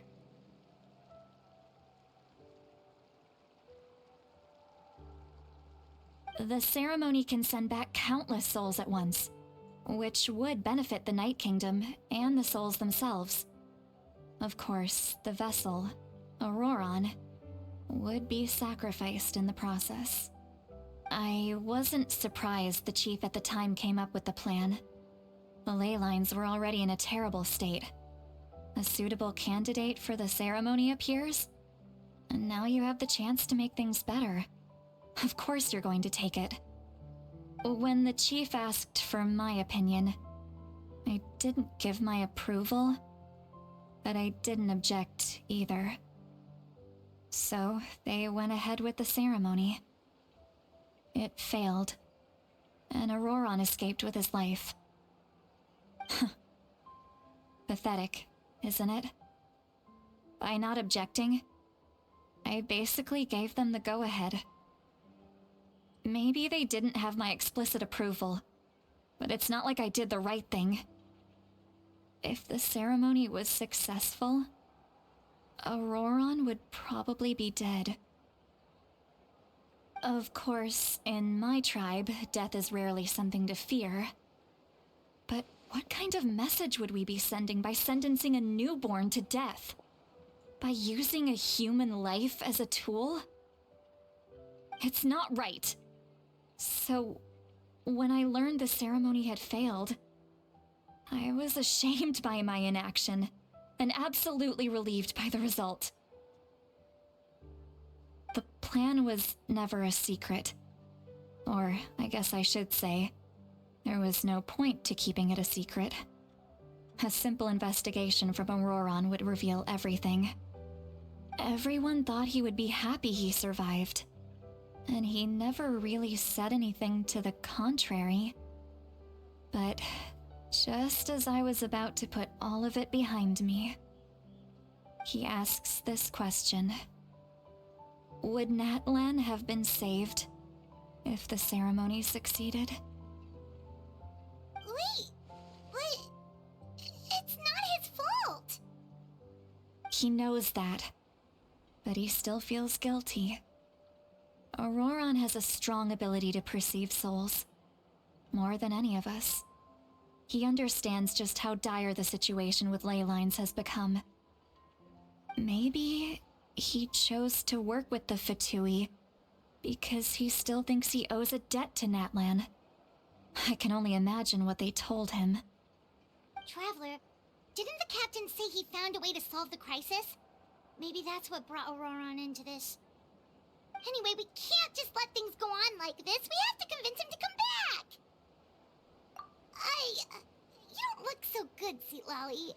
Maybe you should head back and get some sleep. Probably drank too much. It's okay. The fresh air is doing me good. Okay. Forget that. I need to go home. I hit it a little too hard. You've helped me so much already. How do I even begin to thank you? Hey, we're friends, aren't we? Besides, you already said you owe us a favor, so you don't need to worry about us. Good point. Well, I'll go home and get some sleep.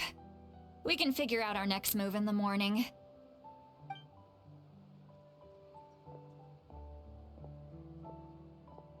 Friends. I like the sound of that.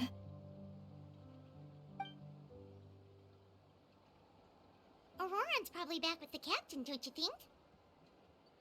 You mean about the backup plan? Do you really believe what the captain told us? Yeah, you're right.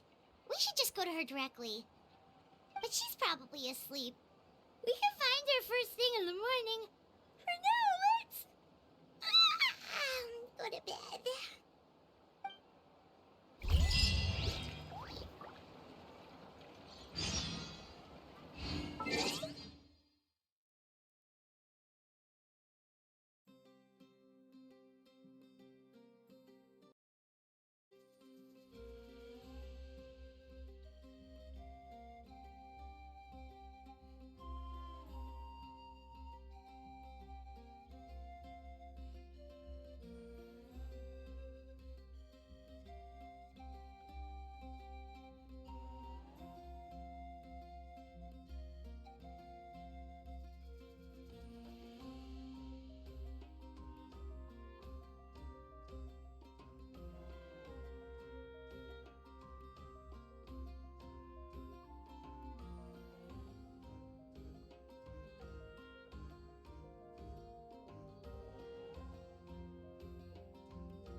you're already here. I was just about to come get you. Wow, you're up early. That's impressive, especially after all the drinking last night. Let's not bring up last night. I'm embarrassed about the whole thing. Anyway, I was also woken up by the commotion. Looks like all the warriors from the stadium are on the move.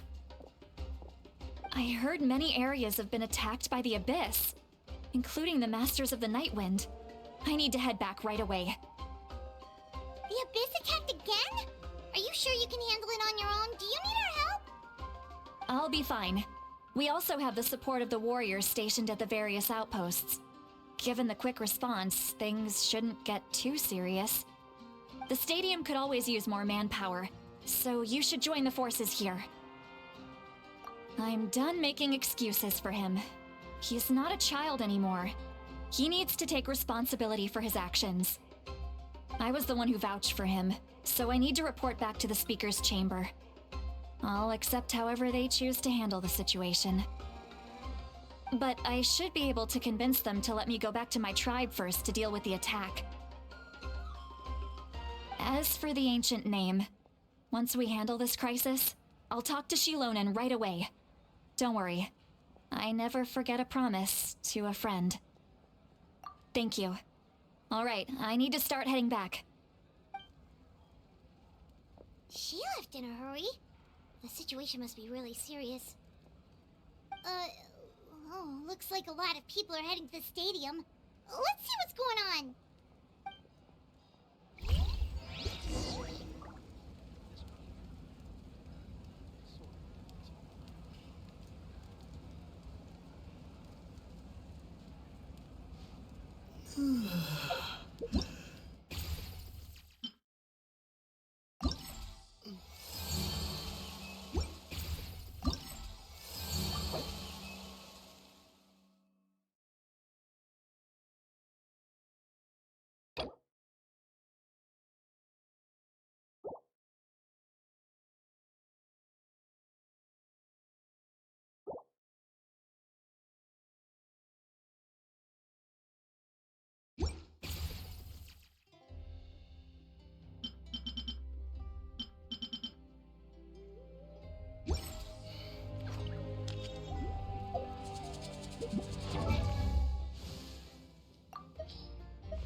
Traveler, over here!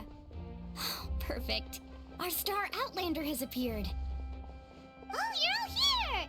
But, what's with the whole Star Outlander thing? Just my way of saying how awesome you are. We've got a real emergency on our hands, so this is the perfect time for you to show off your skills. Alright, but can we get a quick rundown of the situation first? The Abyss suddenly attacked the Collective of Plenty, the Masters of the Nightwind, the Children of Echoes, and a number of our camps and outposts in the wild. Yes, and the attacks are increasing in frequency. The tribes have plenty of defenses, so they're safe for now, but I can't say the same for the adventurers and merchants stuck in the wild. Chaska and I have been searching for survivors and treating the wounded. We just got back, but we need to head out again soon. I plan on heading back to the Collective of Plenty, just in case my tribe needs me. What about you, Mualani? Where are you gonna go? I'll go help the Children of Echoes. They're the closest, so I can start fighting right away. What about you guys? We could go together. Yeah, that does sound important. No worries. Just leave the Children of Echoes to us. Who knows? Maybe yours truly will have the Abyss on the run by the time you're finished. That would be pretty great, actually. I hope my tribe gets through okay. It'll be fine. Your tribe doesn't do all that bodybuilding for nothing. Let's part ways here for now. And most importantly, be careful, everyone. Oh, and some of us need to avoid getting contaminated by dangerous-looking substances. That will make my job a lot easier. Koichi, do we really have to do this now? It's alright. She's just looking out for everyone. Alright, let's hurry up and talk to the Pyro Archon so we can help the others.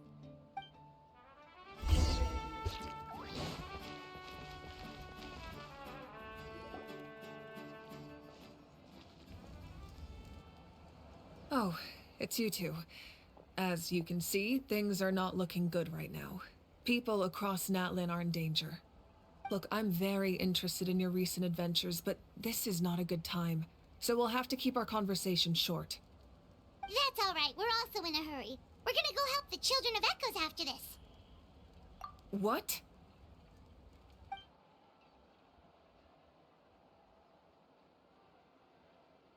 So he thinks my plan is too risky. He thinks I'm being stubborn. I shouldn't underestimate the Fatui's ability to gather intelligence. The Gnosis does have that function, but there's more to the story. I will answer you honestly, but you must help me keep this a secret. I can use the power of the Gnosis to save Natlan, but it comes at a heavy price. The Gnosis would drain all the souls and memories from the Night Kingdom and weave them into a giant net, which would surround the ley lines and protect them against abyssal corrosion. Wait, you can use souls to weave a net? But does that mean... Yes. It means sacrificing those souls in the process. Souls are just another form of life. The cruelty of this method is self-evident. The Night Kingdom not only houses the souls of the dead, but also our memories and legends. Using the Gnosis means converting all three into material for the net, erasing our history and culture. Even then, the net can still become corroded. If we cannot find a way to repair the damaged ley lines before that happens, then all those sacrifices are for nothing. Given the enormity of the price, it's a solution I refuse to consider right now. I want us to win, but I also care about how we win, and what that means for us in the end. Now it's true, both plans come at a risk, but after weighing our options, this is our best bet. Natlan is unique among the nations of Teyvat. Given the ever-looming threat of the Abyss, the Pyro Archons had to account for the worst-case scenario. Having a contingency plan is our duty, not just to the people of Natlan, but to all who live on this continent. Still, this has always been a well-kept secret. I'm very curious how the captain learned this information. Oh, one more thing? The captain said he found another way to solve the problem. Could be equally as extreme, though. Without the Gnosis, he should have no other option. But I see no reason for him to lie. Seems like our only path forward is to track him down, so he can answer that question for us.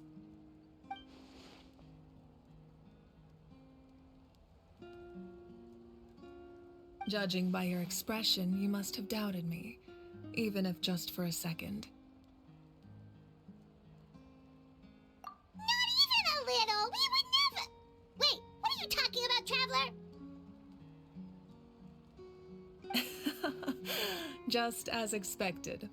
I appreciate your sincerity.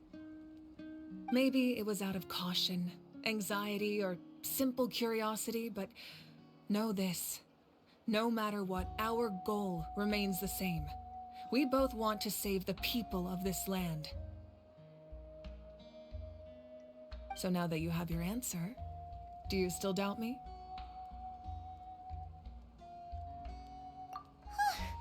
You scared Paimon. You've really got a lot of guts, Traveler. That's a good thing. Oh, and feel free to call me Mawika. It's what all my friends call me, and I like it that way.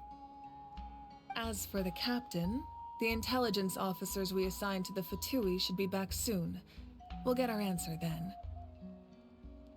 That's great! Sounds like we just have to wait a little longer. Not just yet. Even though the Abyss is attacking several locations at once, I'm confident the warriors stationed in those areas can handle it. Don't worry. I just need to finish coordinating our available manpower, then I'll take a small team to handle the difficult locations. Wait, you're going to fight in person? Didn't you give up your power? That's true. I'm far less powerful than a god in my current state. But don't forget, I was an experienced and powerful warrior before I ever became the Pyro Archon. No matter how you look at it, my duty is on the front lines. I just think there's strength in numbers. If the people feel emboldened, that's just a bonus. Anyway, even if we respond to these threats in time, it's not a permanent solution in the long run. I've considered moving my people to other nations, but given their close connection to the Night Kingdom, a forced evacuation would have devastating consequences. I've told the chiefs of each tribe to strengthen their defenses and advise people against leaving their settlements. Now, I just need to find the right time to disclose the true nature of the crisis to the people of Natlan. Paimon's a little worried about how people will react. Yes, but that won't be the only response. In any case, that's for me to worry about. I'll let you know when we have more information on the captain. Alright, we should head out. Maybe we can join up with Milani. She can't be too far ahead. No need to worry about me.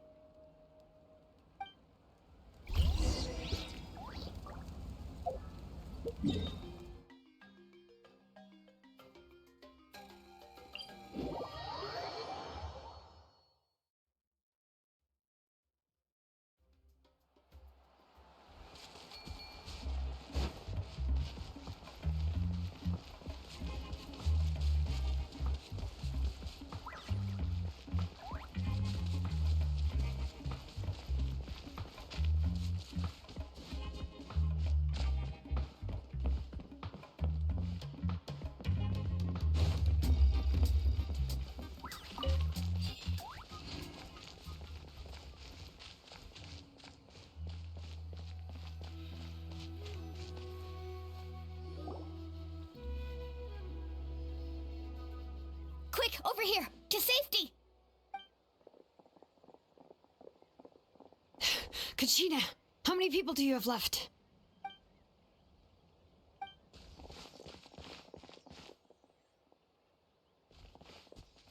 What's the situation? There's a trapped caravan that needs our help. We need to rescue them as soon as possible. We'll go together.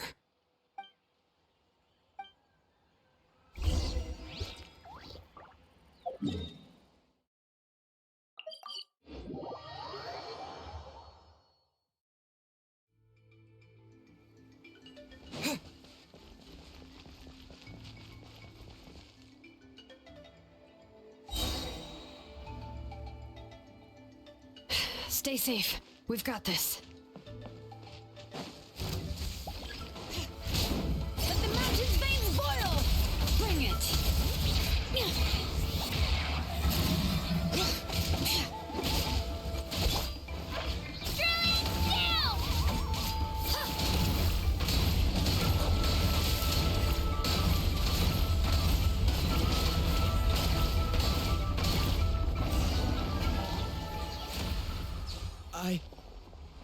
I really thought I was done for.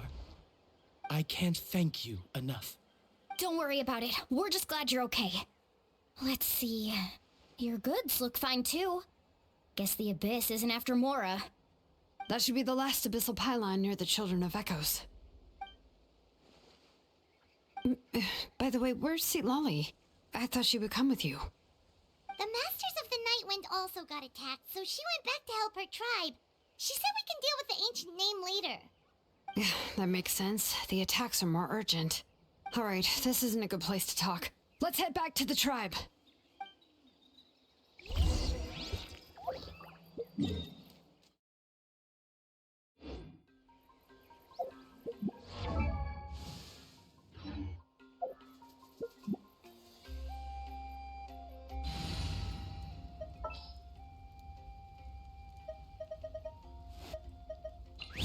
catch up on my...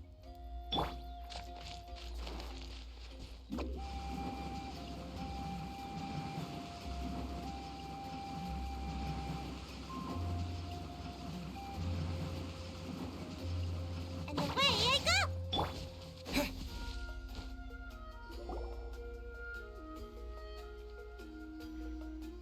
Looks like a few people were hurt after all. Oh, I should have got here sooner. The Abyss threw a lot at us at once. I rushed out as soon as I heard the alarm, and there were already so many monsters. Before long, Kachina brought over a whole group of warriors, and just like that, we destroyed several pylons as a team.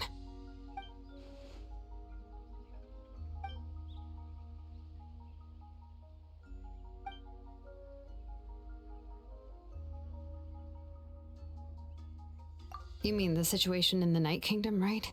Yeah, I feel the same way. We've managed to keep it a secret all this time, but more and more people are realizing something's wrong. It's impossible not to feel anxious when things are getting worse by the second, and all we can do is wait. That just means we need to buy the Pyro Archon more time. Keep pushing, everyone. Every battle is worth something. You really are an eternal optimist, Mualani. You always find a way to cheer people up. Why, thank you. I guess it's one of my better qualities.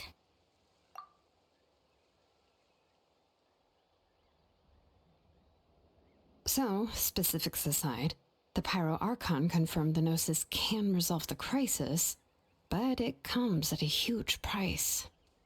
And somehow the captain finds out about it, goes to fight the Pyro Archon, and calls her out for having a solution but refusing to use it. Honestly, if he has the same information as us, I can't really blame him.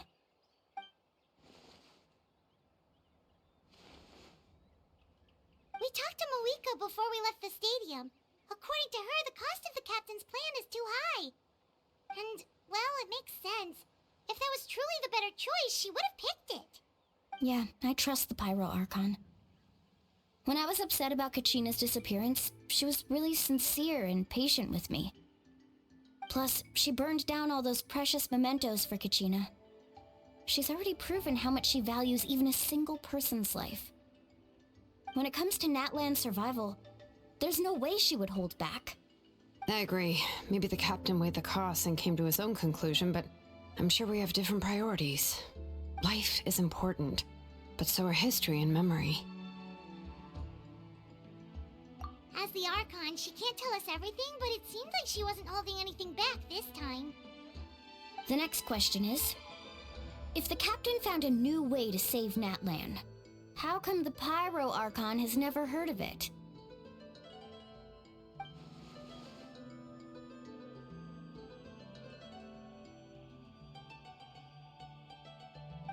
This is all super confusing.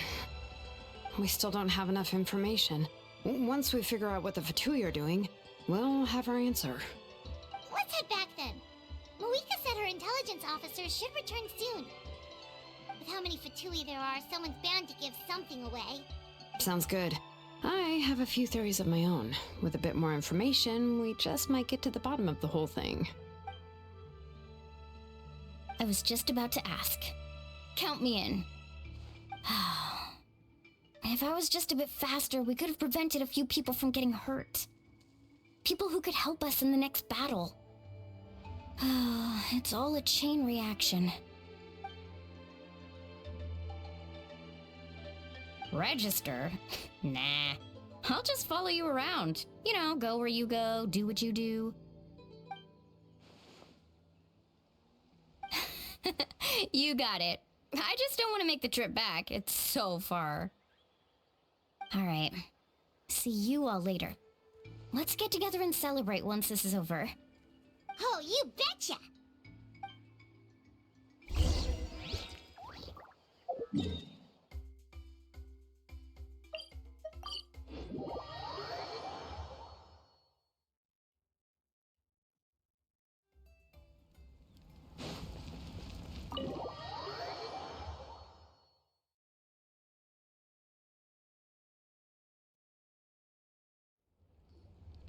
Moika! Oh, Chaska and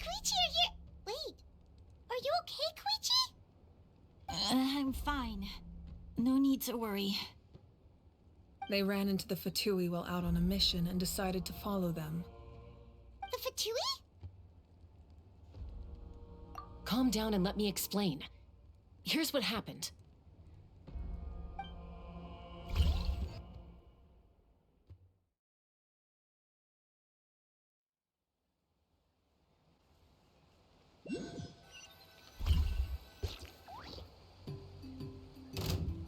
Watch out.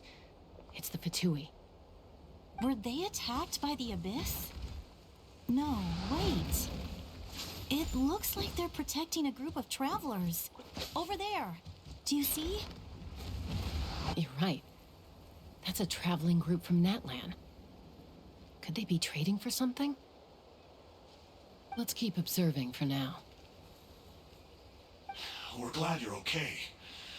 Given the appearance of abyss monsters all over Natlan, you should cancel your journey and seek shelter at the stadium or one of the tribes.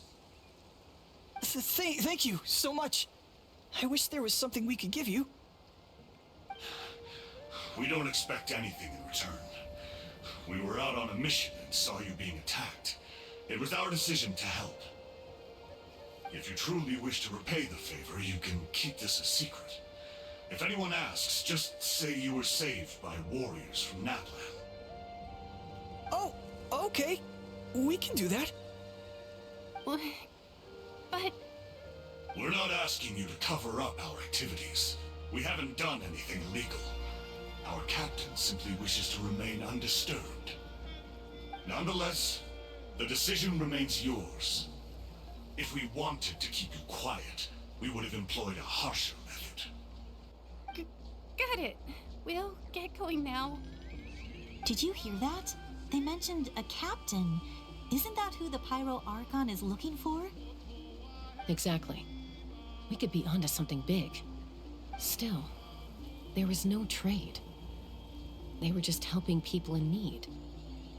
I didn't sense an ulterior motive. I didn't believe the captain when he said he wanted to save Natlan. But based on what we just saw, it's possible he was telling the truth. Maybe we've been wrong about the Fatui this whole time. It's too early to say. Let's follow them and see what's really going on.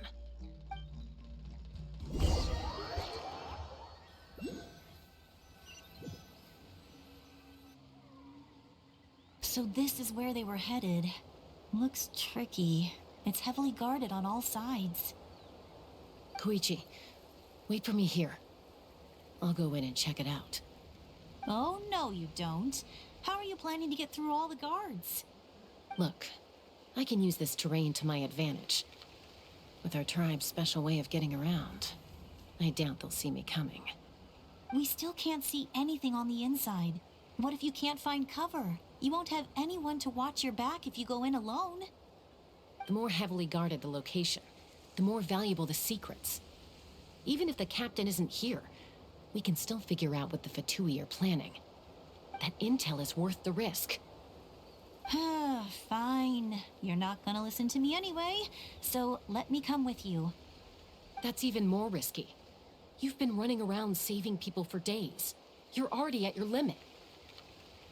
I'm confident I can protect myself. I'm not sure you can say the same. At least right now. I can. You really believe that? Fine, don't believe me. But you can't honestly tell me infiltrating a heavily guarded Fatui hideout all on your own sounds more reasonable. You know, growing up, even if I insisted on doing something, it never gave you any trouble. I'm not sure you can say the same. All right. If we start arguing, this will never end. We can't let this opportunity go to waste. Guess that means I win. Don't worry, you're not the only capable young person from our tribe. I can handle this. All right, same plan as usual. We split up, communicate with hand signals, make sure our blind spots are covered, and support each other once we strike. Got your ropes? Yeah, let's go.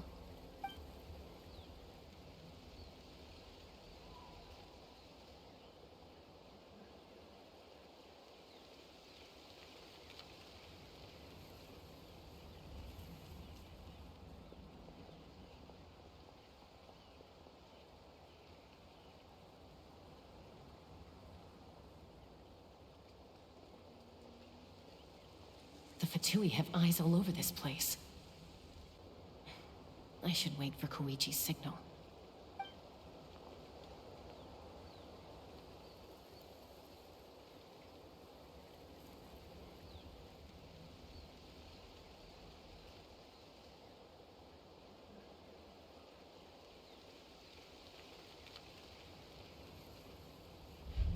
Now.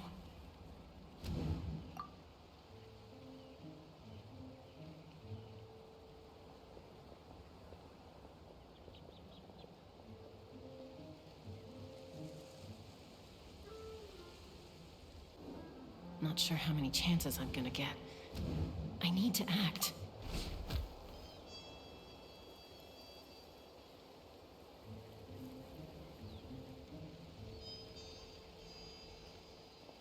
Good. I made it without getting caught. I should get to that platform over there. But it's guarded by the Fatui. Koichi should have line of sight. I'll wait for her signal.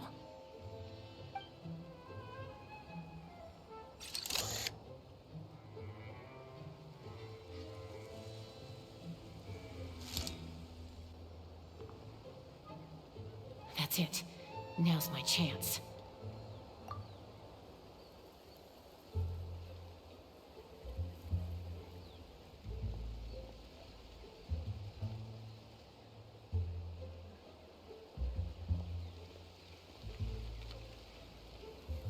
It's no use staying in one place. I should keep moving. Looks like Chaska is helping me by keeping an eye on the Fatui movements. I'll wait for her signal.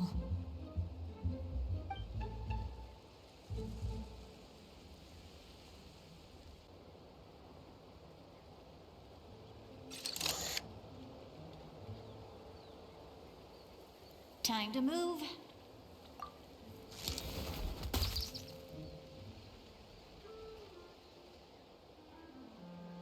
Whew. That was close. Almost got caught. Probably can't make it over in one go. I'll wait for my next chance. Now's my chance.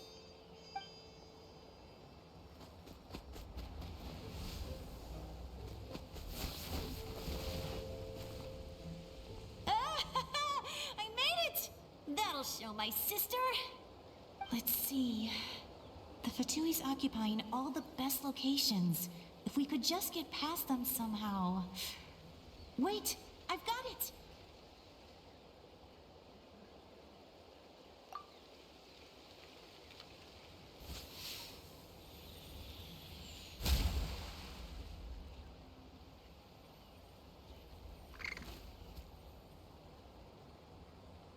Huh? What's that noise? Did something explode? Oh, it stings! What the heck is that? What do you think you're doing? I could ask you the same thing! Good, they're arguing. Looks like they just needed an excuse. They've probably had enough of this job already. The people on the hill over there left to help their comrades. This is our chance.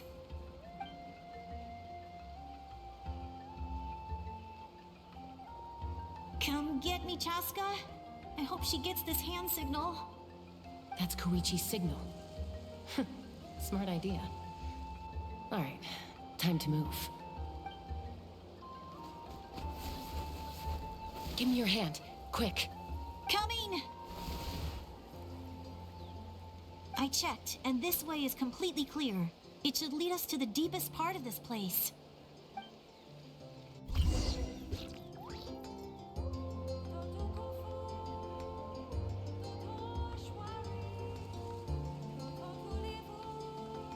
Well, I was pretty helpful, right? You know, everyone usually jumps at the chance to work with me.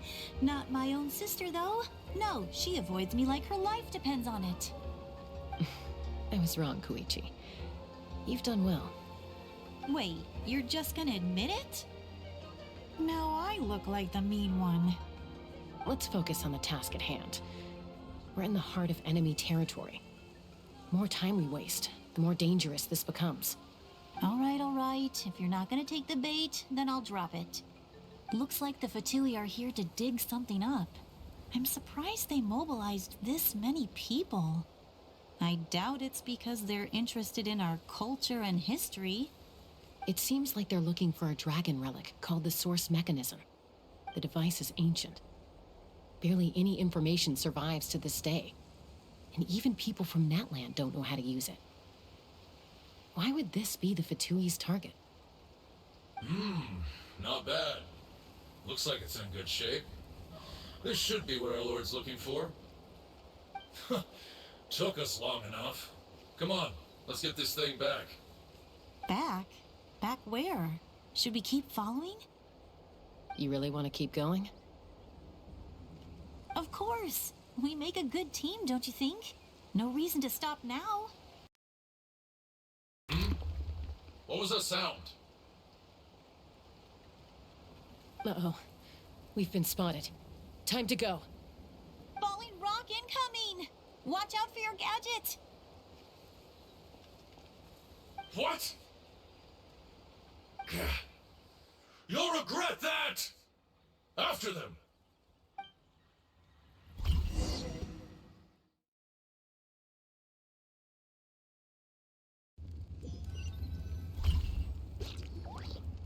Once we got them off our tail, we went back to observe some more.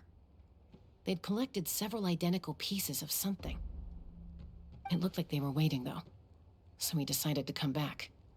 So, Koichi got injured trying to get them off your tail? She pushed herself too hard and collapsed on the way back to the stadium. Well, I didn't cause you any trouble while we were fighting, right? So my perfect record remains. You've done very well. I could make a comment on knowing your limits, but it's not my place. I know. I'm already reflecting on my actions. So, our current intel suggests the Fatui is after the source mechanism. The device is a complete mystery, even to us. What does the captain want with it? I have no idea. But it's safe to assume the device could serve a similar purpose to the Gnosis.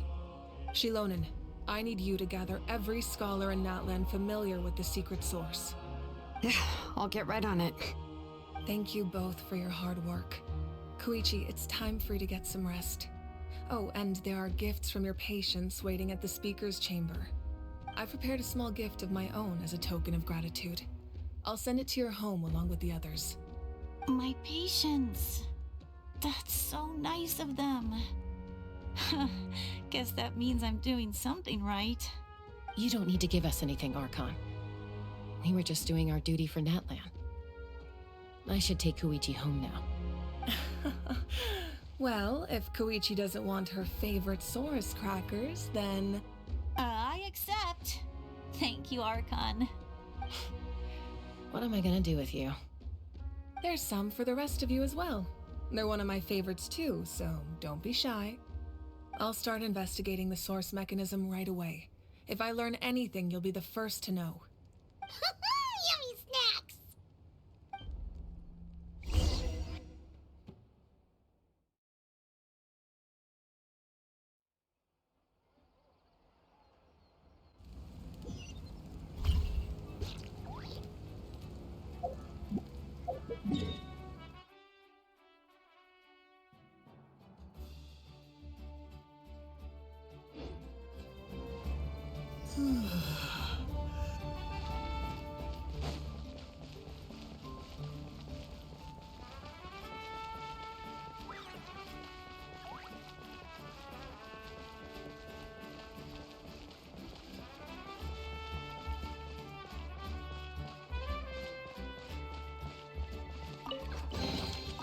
Is this an answer from this world?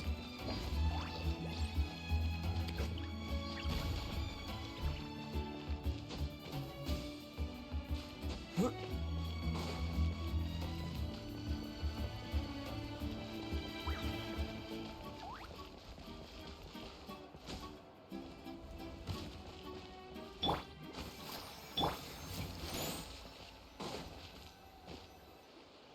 What's next for you two? I'm taking Koichi home, with our parents there to keep an eye on her. I can make sure she actually rests. Hey, it's not like I'm some kind of prisoner. I'll be fine in a day or two. There's no need to go all the way home. That's what you always say. Everything's no big deal until you collapse. What if the Abyss attacks again? You're saying if I let you rest in a hotel, you're not gonna rush out the minute you hear the alarm? I won't. Triple promise I won't. Mm-hmm. Fine. On the off chance something like that were to happen, I might. But I'm a doctor. I have a duty to help people in need, no matter how hard or tiring the work gets. I guess you're right. But I don't have to like it. This reminds Paimon of when we first met. Except you were the one trying to stop Chaska from doing something dangerous. I'd do the same for anyone trying to put their life in danger. As a doctor, I don't want people to get hurt because of a rash decision. Then try to see things from my perspective. You clearly want to protect your patients. So can't you understand why your own sister would feel the same way about you? The two of you are the same, you know? I disagree. I understand the risks and costs of my decisions. Who wants to be like her? Overconfident, always making excuses when things go wrong. That's just not true. You think I don't have proof? Okay, don't get into another fight. Just pretend Paimon never said anything. Don't worry, Paimon. You didn't do anything wrong. Arguing is just how we communicate. Neither of us really takes it to heart. Plus, I guess we are similar in some ways. Maybe I rush into things without thinking, but I learned that from her. We're family. I can't help it if my older sister is a bad influence. Okay, you don't have to put it that way. So, you're all good now? Neither of us are really the type to back down, so we'll always have our differences. But still, we get along in our own way. Plus, I know you'll wake up one day and realize I was right all along. I just need to wait. Be my guest. Come on, let's get you home. See you later, Traveler and Paimon. I'll be back once everything's settled at home. There's no rush. At least grab a nice meal with your family. Bye, you two. Take care of yourselves out there. Those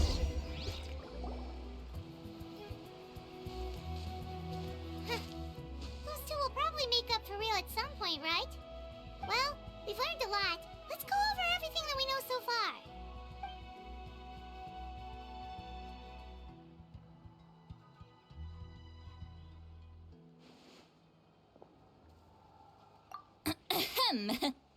Sorry for popping up out of nowhere.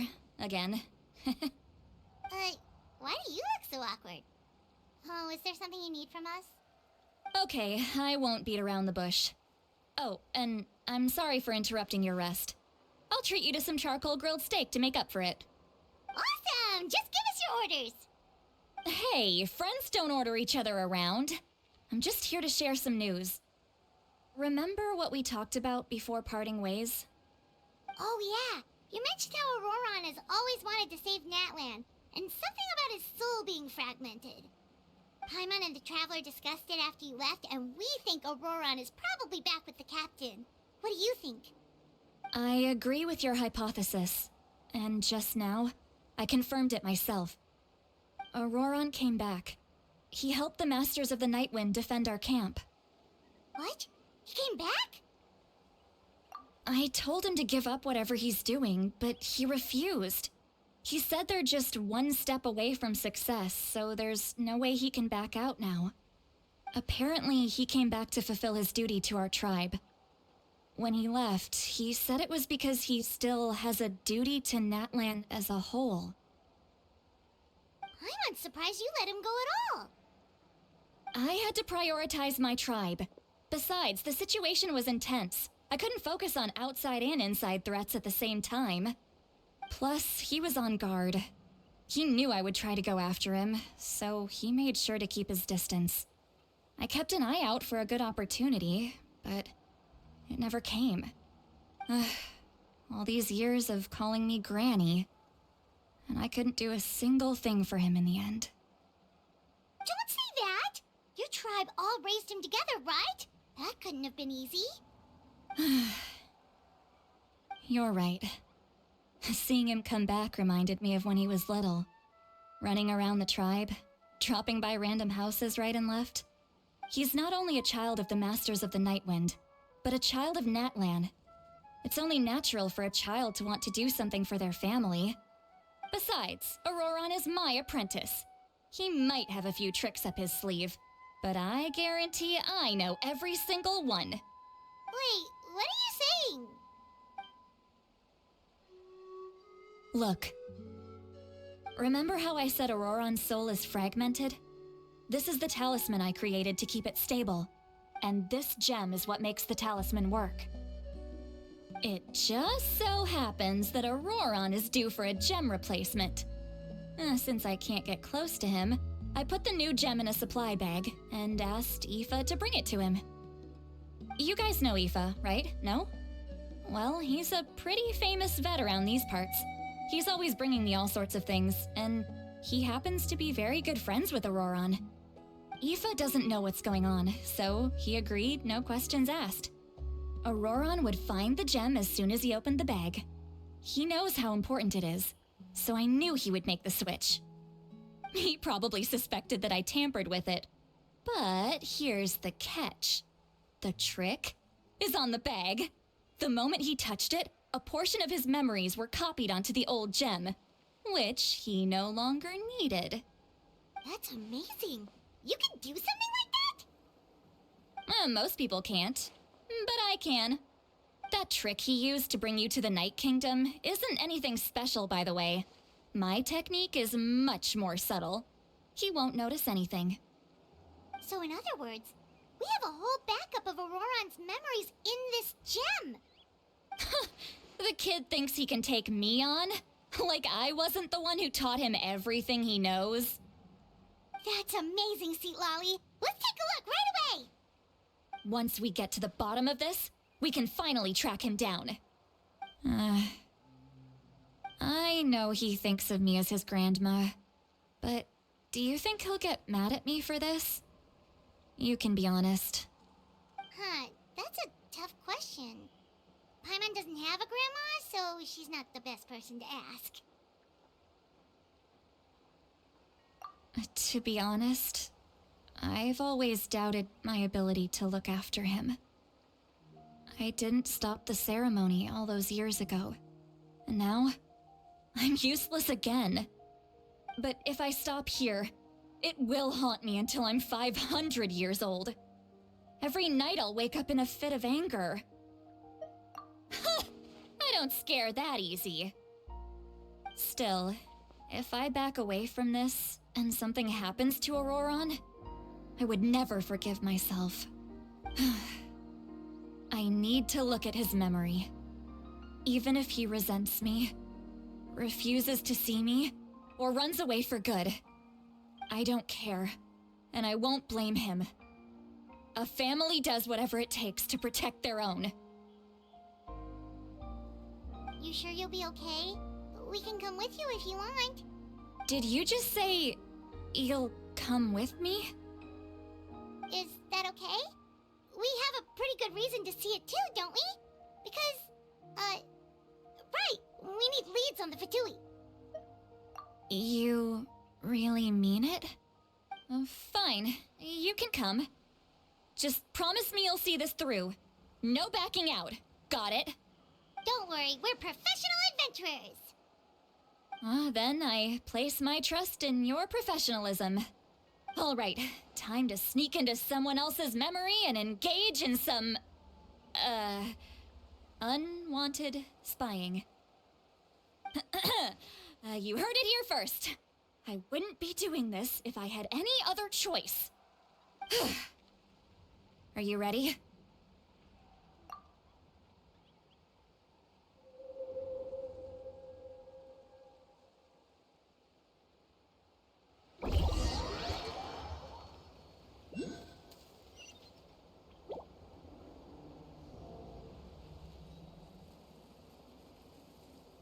Look how good you're doing.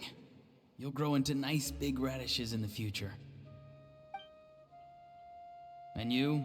Aoife says you're taking up too much space, but I think you're a good tree. What do you think? Hey! How's it going, Auroron? Good. How are you, Uncle Okanbi? Can't complain. What you up to? Naming your... No, just some idle conversation. Sounds fascinating. What did they say? They told me you were coming and that you would take some produce with you. Only if you're offering. By the way, I ran into Aoife yesterday. He told me Chaska's fostering a saurian at his place. Said the thing trampled over a part of your radish garden. I hope you two didn't get into a huge fight. No, don't worry. I'll find a way for him to make it up to me. I've already wrapped your share of the produce. Here you go. You really knew I was coming. That's pretty amazing. Light up the smoke and you can see the path through the shadows. That's what everyone says. Hey, have you seen that strange group of people that just appeared out of nowhere? Appeared out of nowhere? I don't think so. It's the Fatui. Their leader seems like a big deal. He didn't bring many men with him, but they're all elite warriors. It seems like they're looking for someone, but I wouldn't go around asking too many questions. If you run into them, be careful.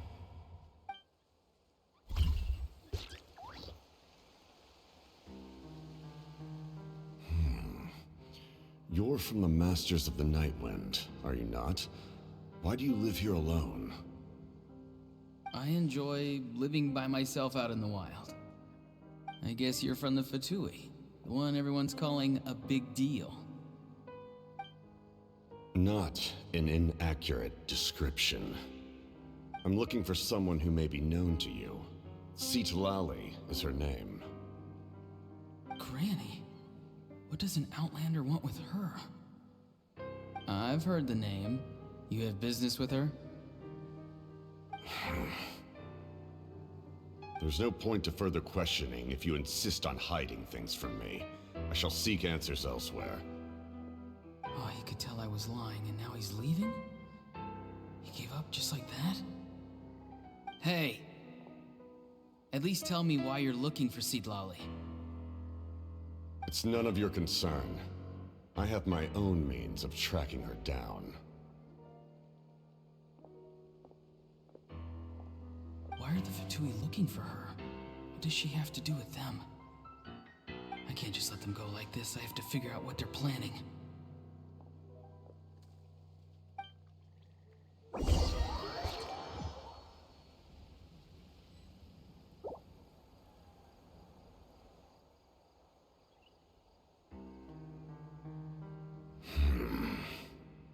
I've just been studying the ley lines and asking for leads on Granny. I can definitely rule out some sort of invasion. The situation has seen no true improvement. The Pyro Archon did not fulfill her promise. My lord! Ignore him. He is no threat. He knows I'm following him, but he doesn't seem to care. He's strong, I can tell. But there's something unusual about him and also familiar in some way. I can't describe it. What is it? My lord, I feel dizzy. A ley line disturbance. Certain presences have been forced to wander outside their rightful realm.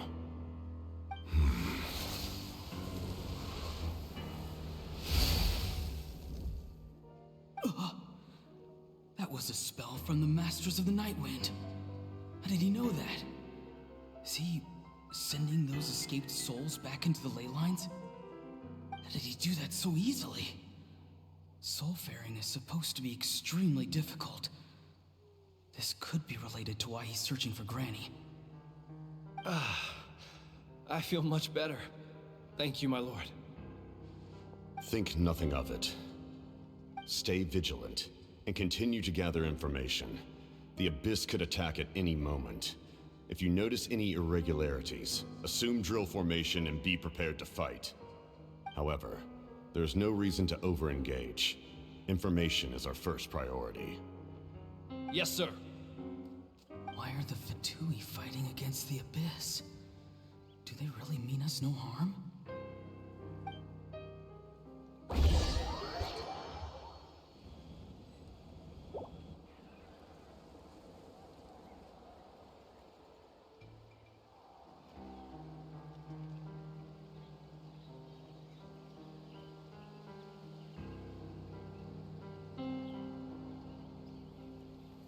I've been following him this whole time and still they ignore me? Do they really not care? It seems like his subordinates refer to him as the captain. Never heard of him before. And now he's headed to the stadium. That's unusual. What is he gonna do? You two, with me. Everyone else, wait here as instructed. Send word to the other teams to retreat immediately if this fails. Yes, sir. He's going inside? But the Pyro Archon is in there. What does he want with her? Forgive me, my lord. Allow me to check one more time. Do you truly wish to do this? The time for idle observation is over. It now falls on me to act. This nation is out of time. Yes, sir.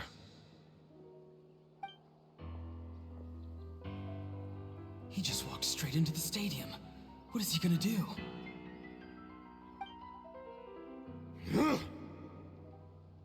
They're both incredibly strong. How long will they have to fight until someone comes out on top?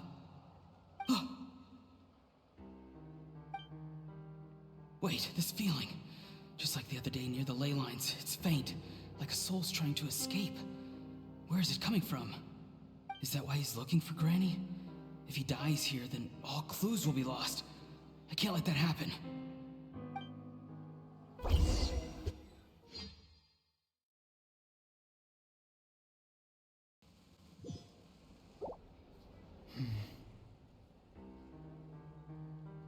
As for you, I must confess, I did not expect that little trick of yours to save the day. No matter how dense the fog, as long as the sun remains, we cannot turn day into night. She could have dispelled it. She simply chose not to. You don't have much time, and you're injured on top of that. What do you plan to do next? I'm beginning to see just how useful you may turn out to be. You heard something from here, didn't you?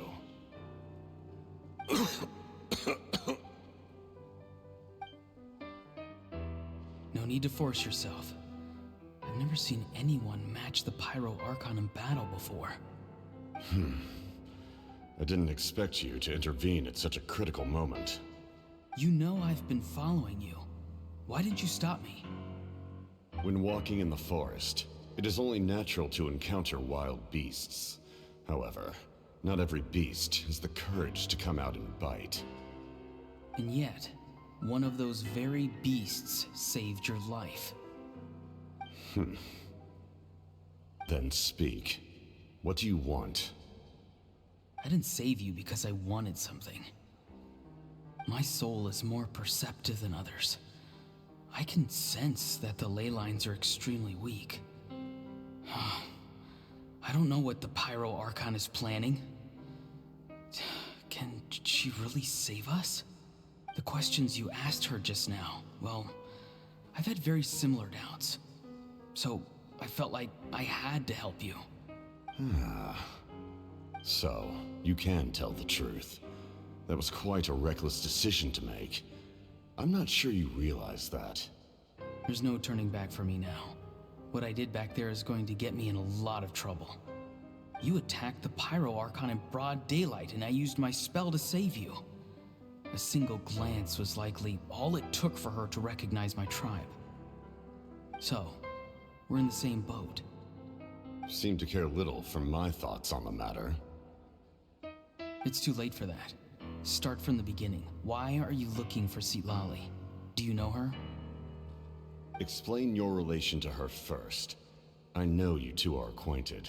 It was obvious the moment I mentioned her name. Citlali is my elder and my teacher. She taught me everything I know. It's my duty to protect her. If you truly wish to protect her, you should have let me perish at the Pyro Archon's hand. Yet, you chose otherwise. Do I really need to tell you what that means? I want to do something to change Natlan for the better. Something I can accomplish with my own two hands. You're stranger than anyone I've ever met. But maybe, just maybe, you can show me the way. Strange? Citlali is said to be the legendary Granny Eastly, someone capable of communicating with the Wyab. And the Wyab are the key to information on the Night Kingdom. Why do you need knowledge on the Night Kingdom? That is not something you need to know. Don't forget, I saved your life. Do you not believe the Fatui capable of betraying a debt? People can lie, but souls cannot. I can tell there's a weight to your soul, a sense of justice. You may not live among your tribe, but you certainly know their tricks. I apologize for my rash judgment. You are more capable than I imagined. Let's go. We'll see if you have what it takes to join my plan.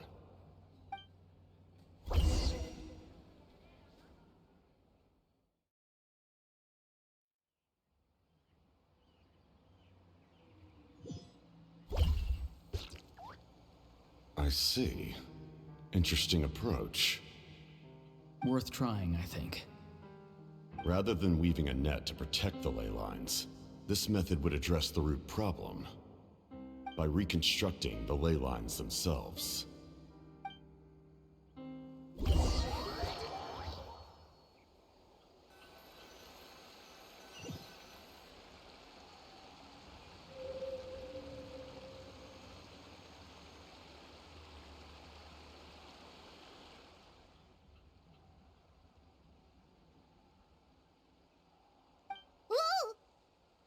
Traveler, Paimon. Are you two alright? Paimon's fine, just, a little dizzy. Of course. I'm so mad at him. After everything, he still can't let go of the past. For some reason, he thinks he owes something to the people who cared for him. Stubborn, self-righteous fool. Where's that gonna get him? Now that he's all grown up, he thinks no one can tell him what to do? He thinks he can just run away whenever he wants. I'll show him. If he tries to run one more time, he's got another thing coming. Maybe stubbornness runs in the family. Like grandmother, like grandson, as they say. Is that supposed to be a compliment? Huh, that kid's got nothing on me.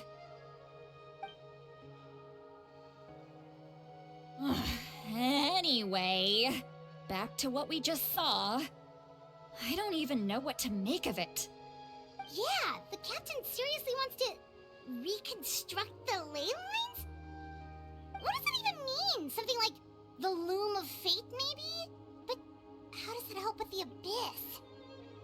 The loom of fate? Oh, it's kind of hard to explain. Basically, it's a device from Conrio that has unbelievable power. Anyway, if he really wants to manipulate the ley lines, everyone in Natlan will be affected. Oh, this is big. Which means the captain has been honest from the very beginning. Auroron's memory proves that. Why is he so obsessed with saving Natlan? Oh, we've got to tell Moika about this right away. Yes, she needs to know about this. Now.